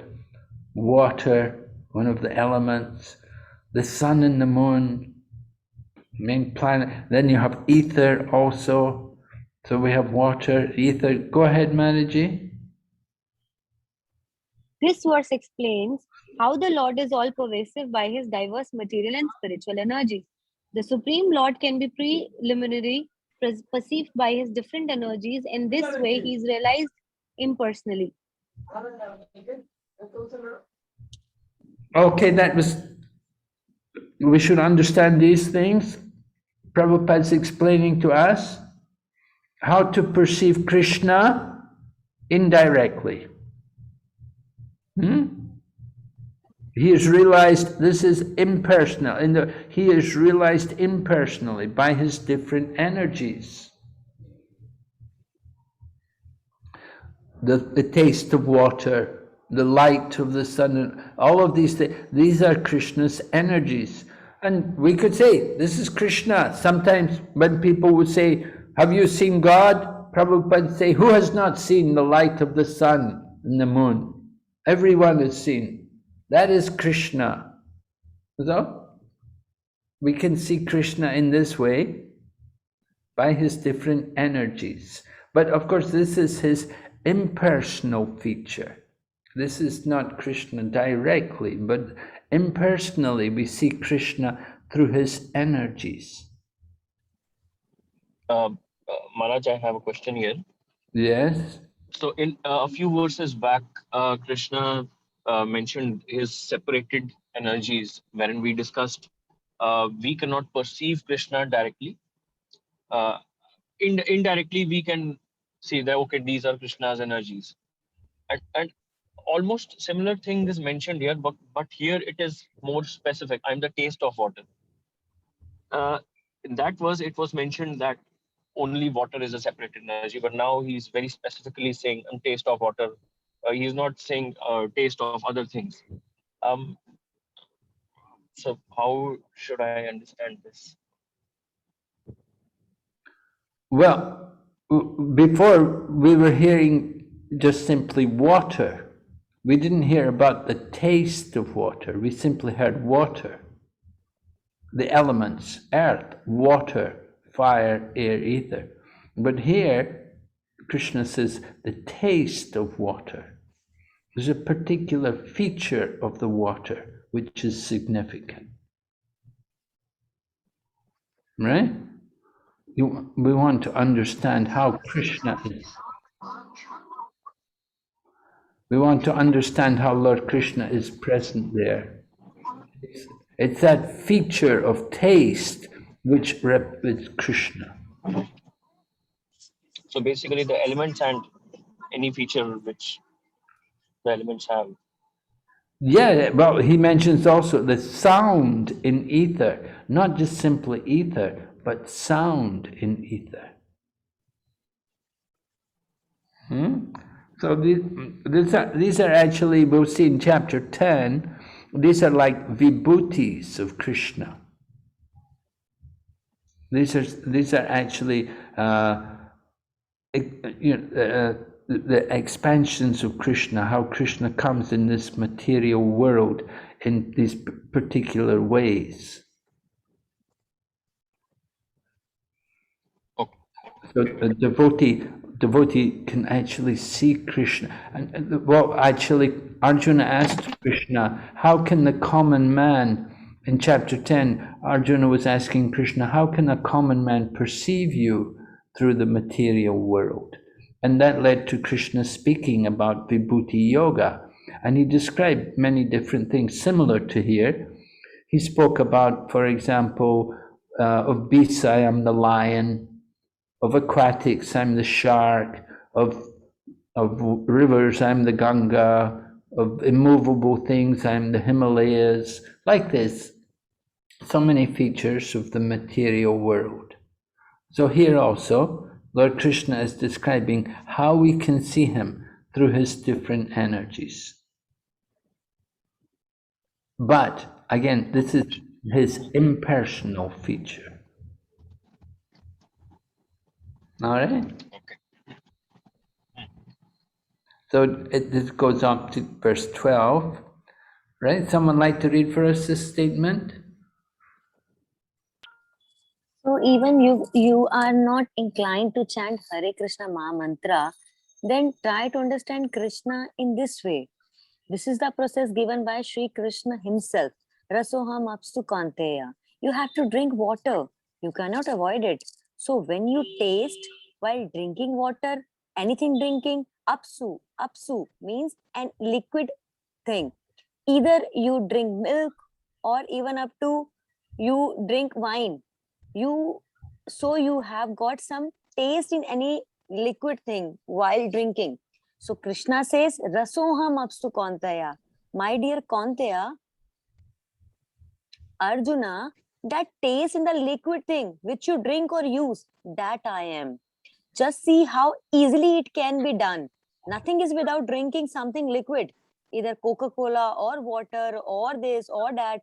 We have all to drink something. So Krishna says that I am the taste. So where is the difficulty to understanding Krishna? Bhagavad Gita 7.8, Bombay, Feb 23, 1974.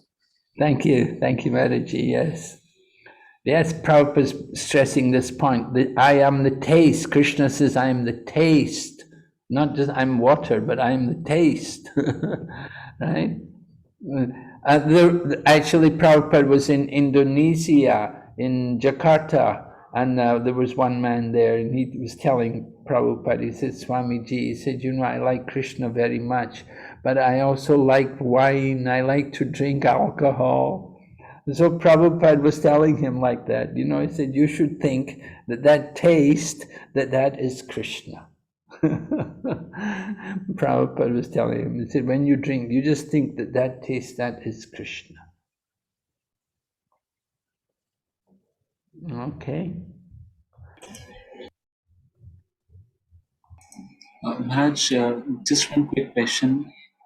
Yes.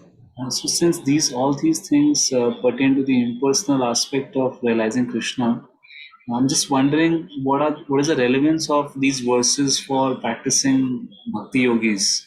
So practicing devotees, what is the relevance of these verses? How should we perceive these verses? Well, we also can see Krishna in the material world. It's helpful for us also. It's not that we can always see Krishna in his threefold bending form. You know, we cannot always just be thinking of, we're not so advanced that we can just be thinking of Krishna in this form of Shamsundar. So we can also learn to see Krishna through these different features of the material world.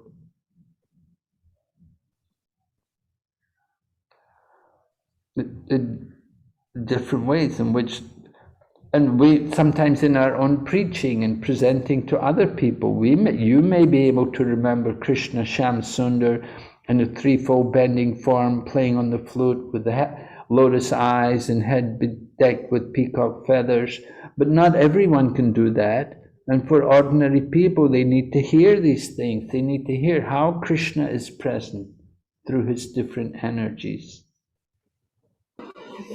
Understood, Maharaj. Thank you so much.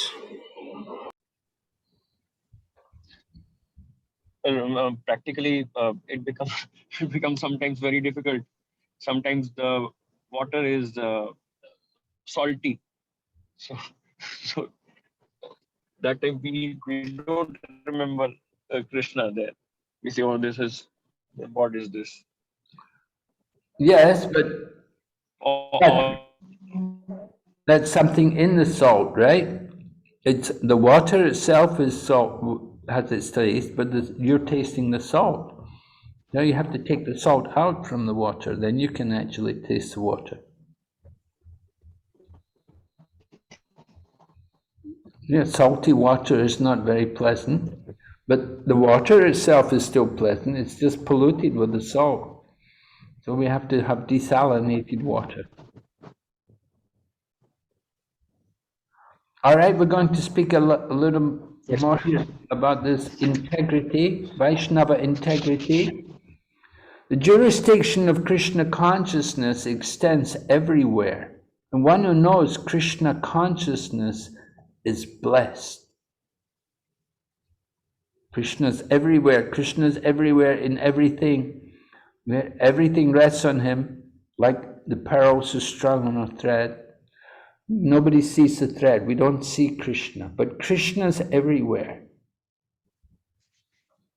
So we want to develop that kind of vision. We say Vaishnava integrity is meant to equip students with the ability to see through the eyes of Shastra and with a Krishna conscious world view, ultimately to assist the students in realizing scripture and in seeing Krishna at all times and in all places.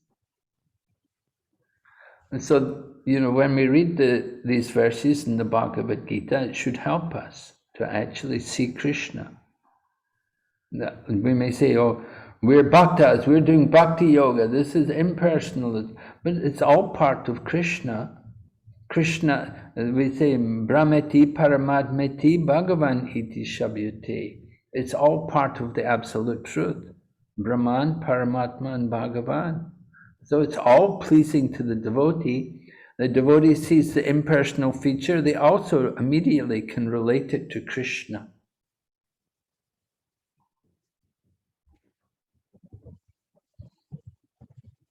The presence of Krishna can be perceived everywhere through his para, spiritual, and apara, material energies. What prevents us from seeing, knowing, and surrendering to him?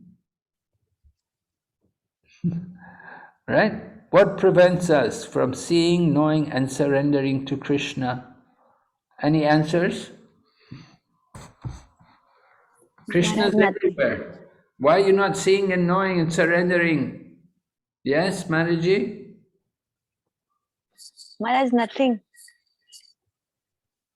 Nothing is except our mind. Nothing. What do you mean? Let me answer. Nothing Our can envious nature. stop me seeing Krishna, knowing Krishna is rendered to Krishna, Maharaj. Nothing stops you from seeing Krishna. Yes. So you're seeing Krishna all the time. Maharaj, as we are reading, like light is Krishna, water is the taste of water is Krishna, Sham Sundar is there. So, what about when you're not reading the Bhagavad Gita, though? Are you seeing Krishna then? Yes, Maharaj, as we are reading that light, we are using, whole day we are using light. So that's Krishna. Water is Krishna. Every human being, he is there in the Paramatma form. So you're always Krishna conscious. No, Maharaj, but So what stops you from being Krishna conscious?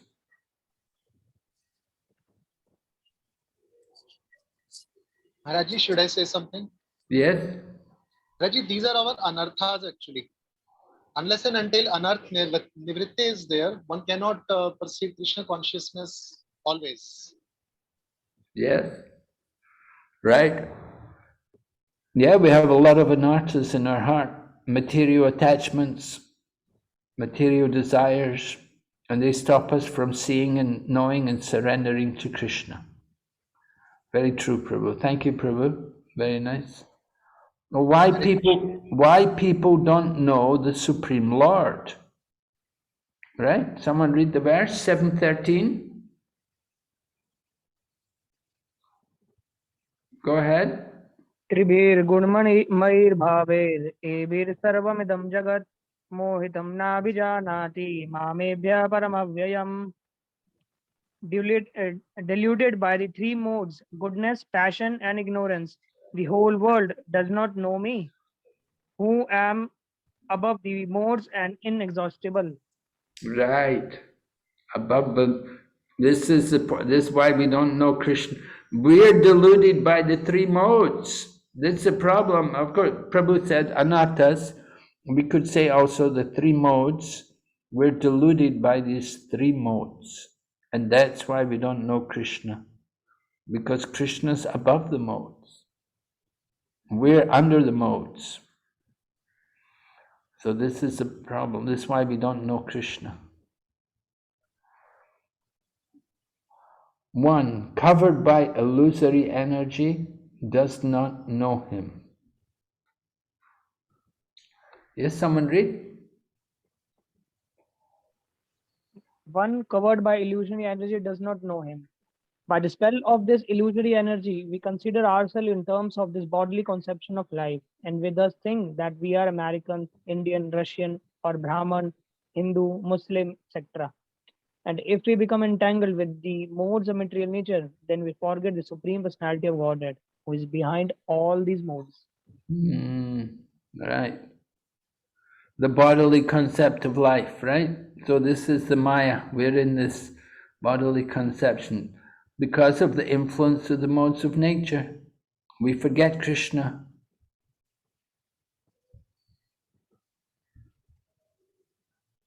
Yes? Krishna consciousness is transcendental to all these three modes of material nature. And those who are truly established in Krishna consciousness are actually liberated. If we're actually Krishna conscious, then we're liberated. Liberated means above the modes, free from the modes. So we want to come to that level. We want to get free of passion and ignorance. And we want to even get free of the mode of goodness and come up to that level of pure goodness. We said the Brahmana, he's also material, he's in the mode of goodness. He's on the material platform. We want to transcend that. We want to become Vaishnava, Shuddha Sattva, come to pure goodness. That is actually liberating. An exercise for you. Make a list of things stopping us from seeing Krishna. Discuss with your partner how you can overcome these things. All right? Not a very difficult exercise. Very simple. Give you 5 minutes. Right? Pairs. Can you make pairs, Prabhu? Yes, Maharaj, I'm just making now. Make a list. I'm sure you've got a big list. I have a big list. I know you must have a big list.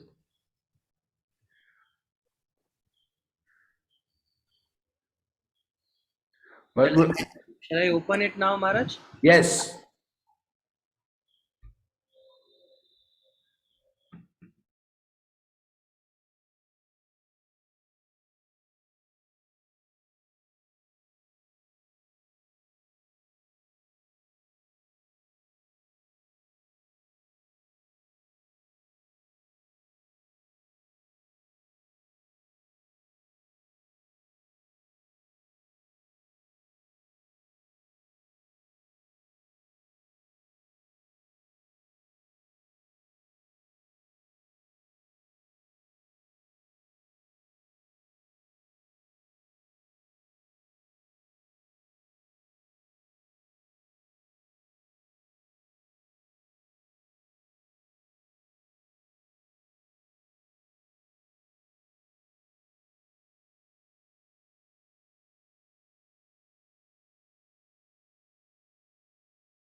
Yagna?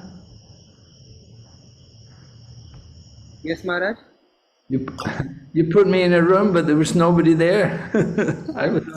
Yes, Maharaj. Actually, there was one devotee with you, so I shifted him to another room. So you were alone there. So I just moved you to. Yeah, it's on my own. But Maharaj, you are the co-host, and then you can join any of the room you want. Okay. Yeah. Let me see.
Okay, Yagna? Shall I close the rooms, Maharaj? Yes, close the rooms.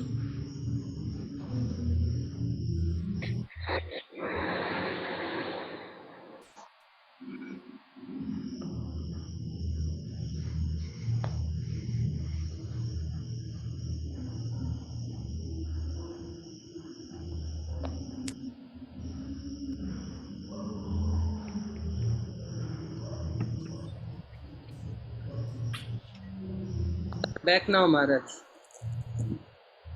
Okay. So everyone's back? Yeah, anybody like to share with us about what you discussed? Yes, Maharaj, Hare Krishna. Yes, Prabhu? I would like to say that in my life, my laziness is the greatest impediment in realizing Krishna everywhere, every time. Apart from laziness, lack of proper attitude towards Shravanam, Kirtanam, and Smaranam also are the obstacles on the path of devotional service. And because of these things, I'm not able to realize Krishna everywhere, every time. Lazy. Thank you very much. You're very honest. Honest is a good quality. Honesty is a good quality. Yeah, I think it's definitely, I also feel like that myself. I also think, you know, I should be doing much more. I'm lazy. I must be lazy. It's a problem. Especially as you get older, you become more lazy. You know, I should become more active, but I become more lazy. Thank you, Maharaj. Hare Krishna. But what's the solution for that? How you go? What, you know? We know we have this problem. What are we supposed to do about it? How are you going to? Maharaj, I think proper prayers to the Lord every time, asking for the mercy of the not only the Lord but also of the bhaktas, Vaishnavas, and doing the sevas. I think these are the solutions to overcome all these impediments. Yeah. Anybody can give any other solutions to laziness? What we can do to avoid laziness? Maharaj, like associate with devotees who are enthusiastic. Yes, that's one solution. If you're fortunate, if you can get that, but so it's not always possible. Well, I think, personal resolution and determination is also very important in this case. I mean, till sometime back also, I used to wake up a little late in the morning and everything, but suddenly I realized that I need to check and correct my time however I need to. So I'm trying. I'm not saying I've done it, but I am at least trying because I want to correct that. So I think personal determination also matters a lot here. Yes. Hare Krishna, Maharaj. I read somewhere taking vows for our own selves might help. I'm sorry, Manaji, it's not clear. Taking vows. Taking vows, oh. Maharaj, we can change our mood. Yeah, we can set as a mood if we are going in a directions. Yeah, but we want to think how to we could take a vow, but that you have to be very serious again about it. You make it just like people take vows when we give initiation. We say everybody takes vows at the time of Diksha. Doesn't mean they keep the vows, you know. Everyone's got a vow, they take the vow, 16 rounds, 4 principles. Doesn't always happen, you know, people have difficulties. It's not so easy. You make vows and somehow that we can't keep them. Maharaj, finally we are only helpless. We can just pray to the Lord, to the Guru and Vaishnavas just to have their mercy over us. And we should not stop our efforts at least to move on the path. Okay. Yes, Maharaji wanted to say something? Yes, Maharaj. Maharaj, I was saying that I heard from my temple president that always keep the main thing always main. What is the main thing in the life is to have Krishna prema. So if our goal is fixed, then Utsaha Nishya Dhairyat will automatically will be there. Always keep the main thing always main. So laziness will go, all the anarthas sooner or later will go. If we keep this main thing, the goal is in our mind, then laziness will not be an obstacle. Okay. I just wonder how I could keep that in my mind all the time. The goal is Krishna Prem. Yeah, we know that, we quote that, Prem Punarto Mahan, but to keep that in my mind and to act on that all the time, that's a challenge. So, yeah, anybody else? Okay, we'll go ahead. Certainly, there's always things stopping us from seeing Krishna. It could be, I heard one devotee was saying health problems, it could be, family problems, economic problems, so many problems. There's always problems. But somehow or other, we have to overcome them. So as Maharaji just said, keep the mind on the goal, Krishna Prem. Remember the goal, we want to get that Krishna Prem. We have to get over all these obstacles. Right? Remove all, Prabhupada said, with one kick of my foot, I can get rid of all these obstacles. One devotee wrote to Prabhupada, Prabhupada, I have so many obstacles. Prabhupada said, one kick of my foot, I'll move all these obstacles. So just remember that. Prabhupada's foot will remove all the obstacles. Just take shelter of Prabhupada, and he will bring us to see Krishna. Okay, we'll go ahead here. 7:14. Oh, a great verse, right? Everyone knows this one? Who would like to read? Maharaj, shall I? Yes. Devi Haish Gunmai Mama Yaduruttaya Mameva Ye Prapadyante Mayam Etam Tarantite. Yes, read. This divine energy of mind, consisting of the three modes of material nature, is difficult to overcome. But those who have surrendered unto me can easily cross beyond it. Yes, right. Who can know Krishna? Who can know Krishna? Those who have surrendered to Krishna. They can know Krishna. Those who have crossed over the material nature, they know Krishna. Why does he say Maya, the divine energy? Devi Esha Guna Mayi. Why does he say Maya, the divine energy? Anyone?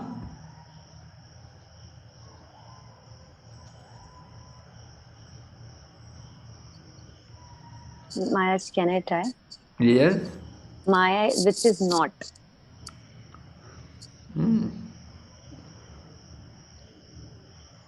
So you, Maya is defined as divine energy because it belongs to Krishna.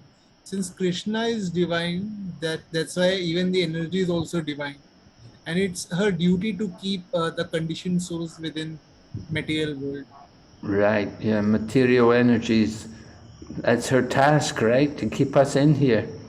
It's the prison house, and always difficult to get out of the prison. So we're in the prison house of the material world. Right? Read, someone? Inferior material nature is defined herein as divine nature due to its divine connection and movement by the divine will. Being conducted by the divine will, material nature, although inferior, acts so wonderfully in the construction and destruction of the cosmic manifestation. 7.4. Right, isn't it so wonderful? The material nature, although it's inferior, it's so wonderful, right? So many things bewilder us. The latest car, the night lights, Oh, we're so easily bewildered by the material energy. Yes? What is this? Mama Maya Duratnya. Why is it so difficult to overcome?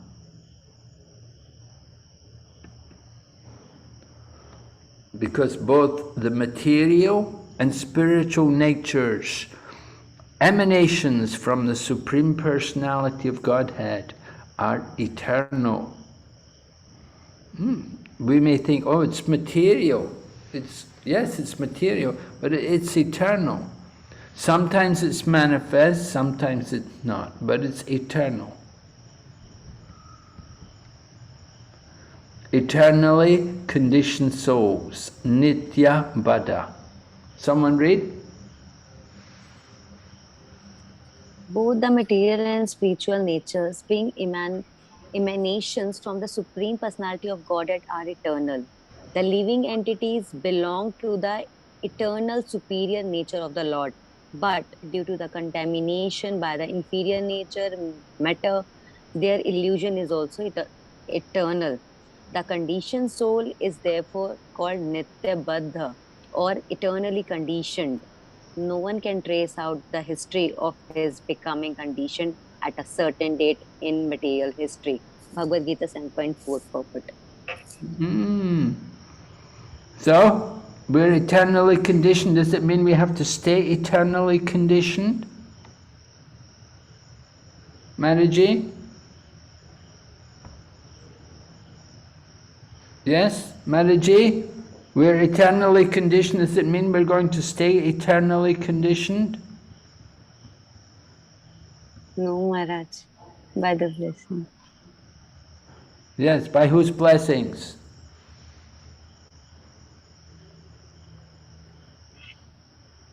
By the blessing of senior Vaishnavas, Guru and Krishna. How do we get free of this conditioning? How do we become Nitya Mukta? Just by engaging in this, in the pure devotional service, like, by following the footsteps of previous acharyas and under the directions of Guru. So by sadhana bhakti. Maharaj, yes, by Vedi sadhana bhakti, like when we follow the rules and regulations, then we can go to the level of raganuga bhakti, like by spontaneous attraction towards Lord. Yes. Okay, we're not going to talk about raganuga bhakti yet. Don't bring that in. But we want to come from Nitya Bhara to Nitya Mukta. How can we do it? By following the rules and regulations. Yes, the different processes. That is called sadhana, right? Sadhana siddha. By sadhana siddha we can become Nitya Mukta. Any other way? Maharaj Kripa said? By, yes, mercy. By what? Mercy, right. Kripa siddha, yes, by Kripa siddha. Is it very common to get mercy? No, Maharaj. No, Maharaj. Yeah, Prabhupada said like honorary degree. Honorary degree, you know, Rabindranath Tagore, he got an honorary degree from Oxford University. They called him, come, we're going to give you a degree. He didn't go there, he didn't study, he didn't get admitted, he didn't take any exams, but he wrote his books and they appreciated it and they gave him honorary degree. So it's not very common, it's very rare. I didn't get honorary degree. None of you got I don't think, got honorary degrees. You know, we may have studied at university, but we didn't get the honorary degree. So that's Kripa Siddha. Prabhupada says like that. Like, he said, one devotee asked Prabhupada, what does it mean, Kripa Siddha? He said, just like somebody comes and they put $1 million in your hand. You never saw them before. They just walk up to you and say, here, take it. He said, that is Kripa Siddha. Is it very common? No, very, very, very rare, right? And so, to get Kripa Siddha, we need to do therefore sadhana siddha. By sadhana only we can become perfect. But we also pray for the mercy. We do pray for the mercy of the Vaishnavas, that they will be merciful on us. So Nityapada doesn't mean we have to remain Nityapada. We can become liberated soul. In the scriptures it is stated, the liberated soul, Ihayashya haryadashye karmana manasagira nikilaspapiya vastastu jivan mukta sauchate. One who uses the body, mind and words in the service of Krishna, then he is a liberated soul in this life. Right? In this very life you can become Nitya Mukta. Jivan Mukta sa uchate. You just simply use their body, mind and words in the service of Krishna.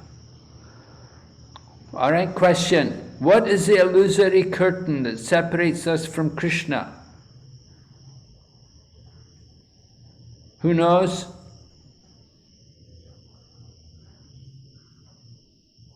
Yes. What is the curtain separating us from Krishna? The time this body. Yeah, like that. The first ego, basically. One word. Maya. Right? How to overcome it? How to overcome this Maya? Take By the taking shelter of Guru and Gauranga. Yeah, surrender to Krishna. Right? Surrender to Krishna. Mam eva ye prapajante mayamitam tarantite. Right? Read. Mayam eva prapadante, mam eva prapadante, mayam etam tarantite. Devotional service or Krishna consciousness can help one gain such release. Krishna, being the Lord of the illusory energy, can order this insurmountable energy to release the conditioned soul. He he orders this release out of his causeless mercy on the surrendered soul and out of his paternal affection for the living entity who is originally a beloved son of the Lord. Therefore, surrender onto the lotus feet of the Lord is the only means to get free from the clutches of the stringent material nature. Bhagavad Gita 7.14 purport. Yes, right. Surrender to Krishna. Mam eva ye prapajante mayam etam tarantite. Share with a friend a personal experience of surrendering and how Krishna reciprocated. So you can see in the picture, Prabhupada's on the Jaladuta, he's praying to Krishna. Right? How did Krishna reciprocate there with Prabhupada? You remember? You heard the story? Maharaj, like the ship, the ocean was very smooth. Like the captain also told that he has never seen the ocean so calm. Yes, right. Yeah. And Prabhupada was having heart attack. And what happened? He saw Krishna in the heart. He saw Krishna rowing the boat. Prabhupada was in the boat, Krishna was rowing the boat, helping him cross the ocean. So sometimes we're in great stressing situations, if we just surrender, then Krishna will reciprocate. Certainly it happens. Krishna is a person and he does care about his devotees. And if we're really trying to surrender, then Krishna will help us.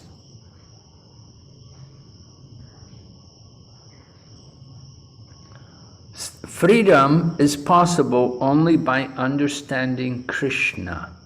Even Lord Shiva affirms that liberation can be achieved only by the mercy of Vishnu. Lord Shiva says, Mukti Pradata Sarvesham Vishnur Eva Nasamshaya. There is no doubt that Vishnu is the deliverer of liberation for everyone. 7.14 purport. Okay, just to cover what we talked today. significance of Maya Sattamana in relation to Krishna's instruction on the practice of yoga. Significant. We have to fix our mind on Krishna, very important. In the practice of yoga, we must fix the mind on Krishna. That is the real business of devotee.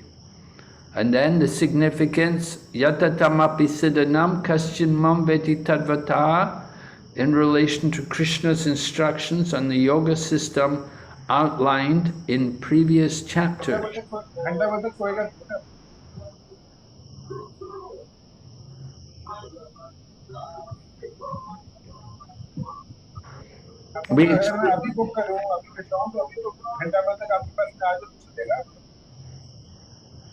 Hare Krishna. We explained how it's very difficult to know Krishna. Very rare. Most people come to the level of Brahman. So Krishna's instructions are there to guide us to come to Krishna consciousness, to know Him in full. So out of thousands among men, only one is endeavoring for perfection. And of those who have achieved perfection, hardly one knows me in truth. So it's rare that even people try for perfection.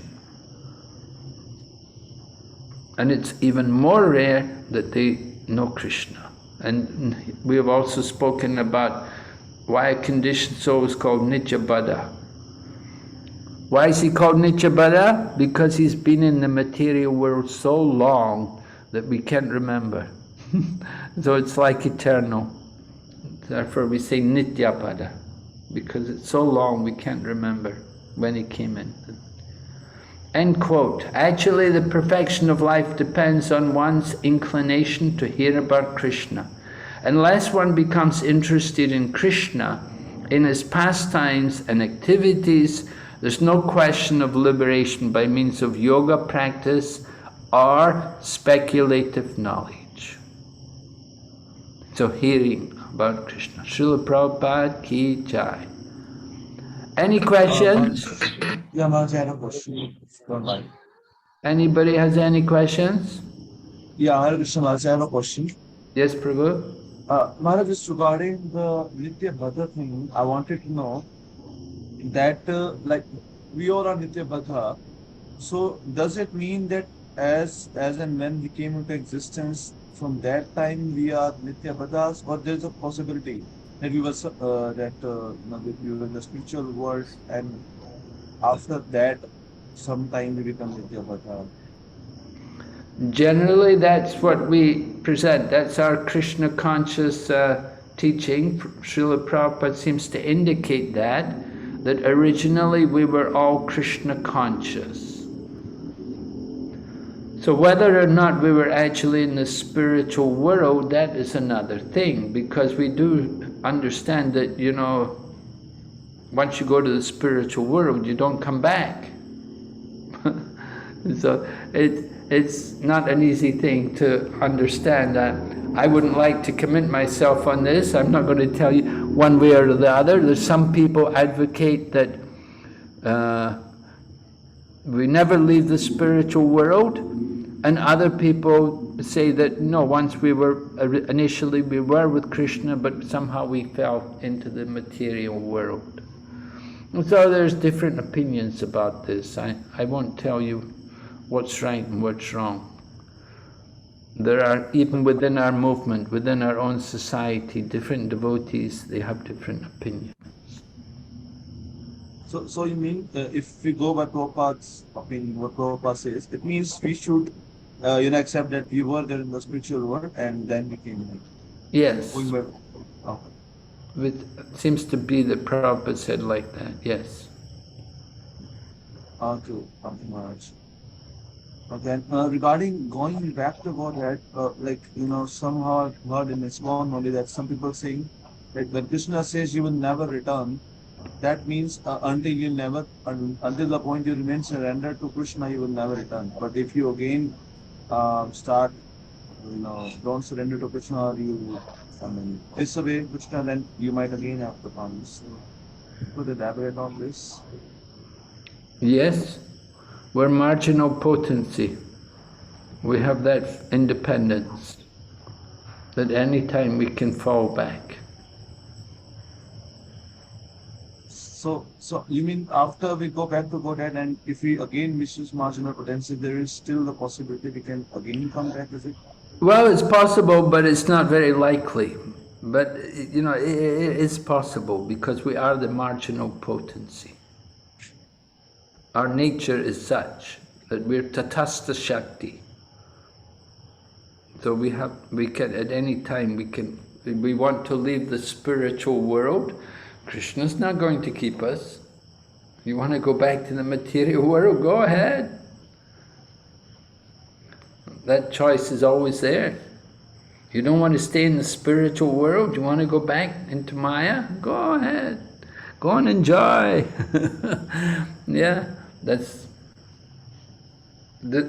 independence is given. Okay. But usually people who are pure devotees who go back to Godhead, they're not going to want to come back here. It's not, you know, it's just not going to happen. You go back to Godhead, you want to stay there. Yeah? So I mean, regarding this thing, like Prabhupada says, 90% are good souls and 10% are bad souls. So only those 10% fall down and those 90% never fall down. Yes, right. So I mean, Krishna created. Huh? Yeah, Maharaj. Sorry for cutting you. No? What did you want to say? I want to say that, did Krishna create in such a manner that 90% will be good and 10% will be bad? Or, it just happened. What's the thing? No, just like in the material world, we see there's prisons, you know, and not everyone's in the prison house, you know. A small percentage of people are in the prison. So everyone has their nature. Some people are law-abiding and other people are rebellious. So everyone has they have that nature, they have that free will. You could say, as Krishna arranged it, no, Krishna has given everyone independence, but the nature of the living entities is such that a small portion of the living entities are rebellious. Most of the souls are obedient. So those 90% will never be, come out of all those 90%, they will never come into that 10% category. They will always remain obedient. Well, yes, that's right. They could if they wanted, but they don't desire. They're so fully satisfied in the service of Krishna. They have no desire to leave the service of Krishna.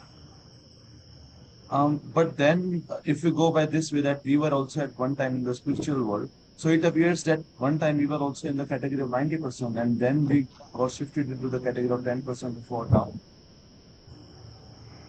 Well, this is the difficult thing to understand.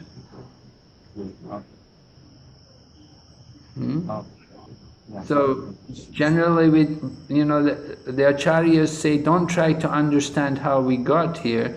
Try to understand the easiest thing, which is how to go back. Yes, Maharaj. Yes, Maharaj. Thank you, Maharaj. Hare Krishna. All right, we'll stop here tonight. Then we'll be back tomorrow night. I hope you can keep up with that. Yeah? See you tomorrow night. Srila Prabhupada ki jai. Thank you, Maharaj. But before, thank you, Maharaj. I like Maharaj chose to leave. I just wanted to thank Maharaj for question answers, especially what Aradhya Gauranga Prabhu. I heard that was interesting.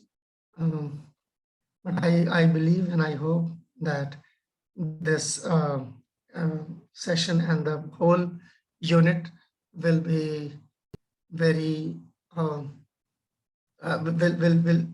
be helpful in increasing our Krishna consciousness. Thank you for being here.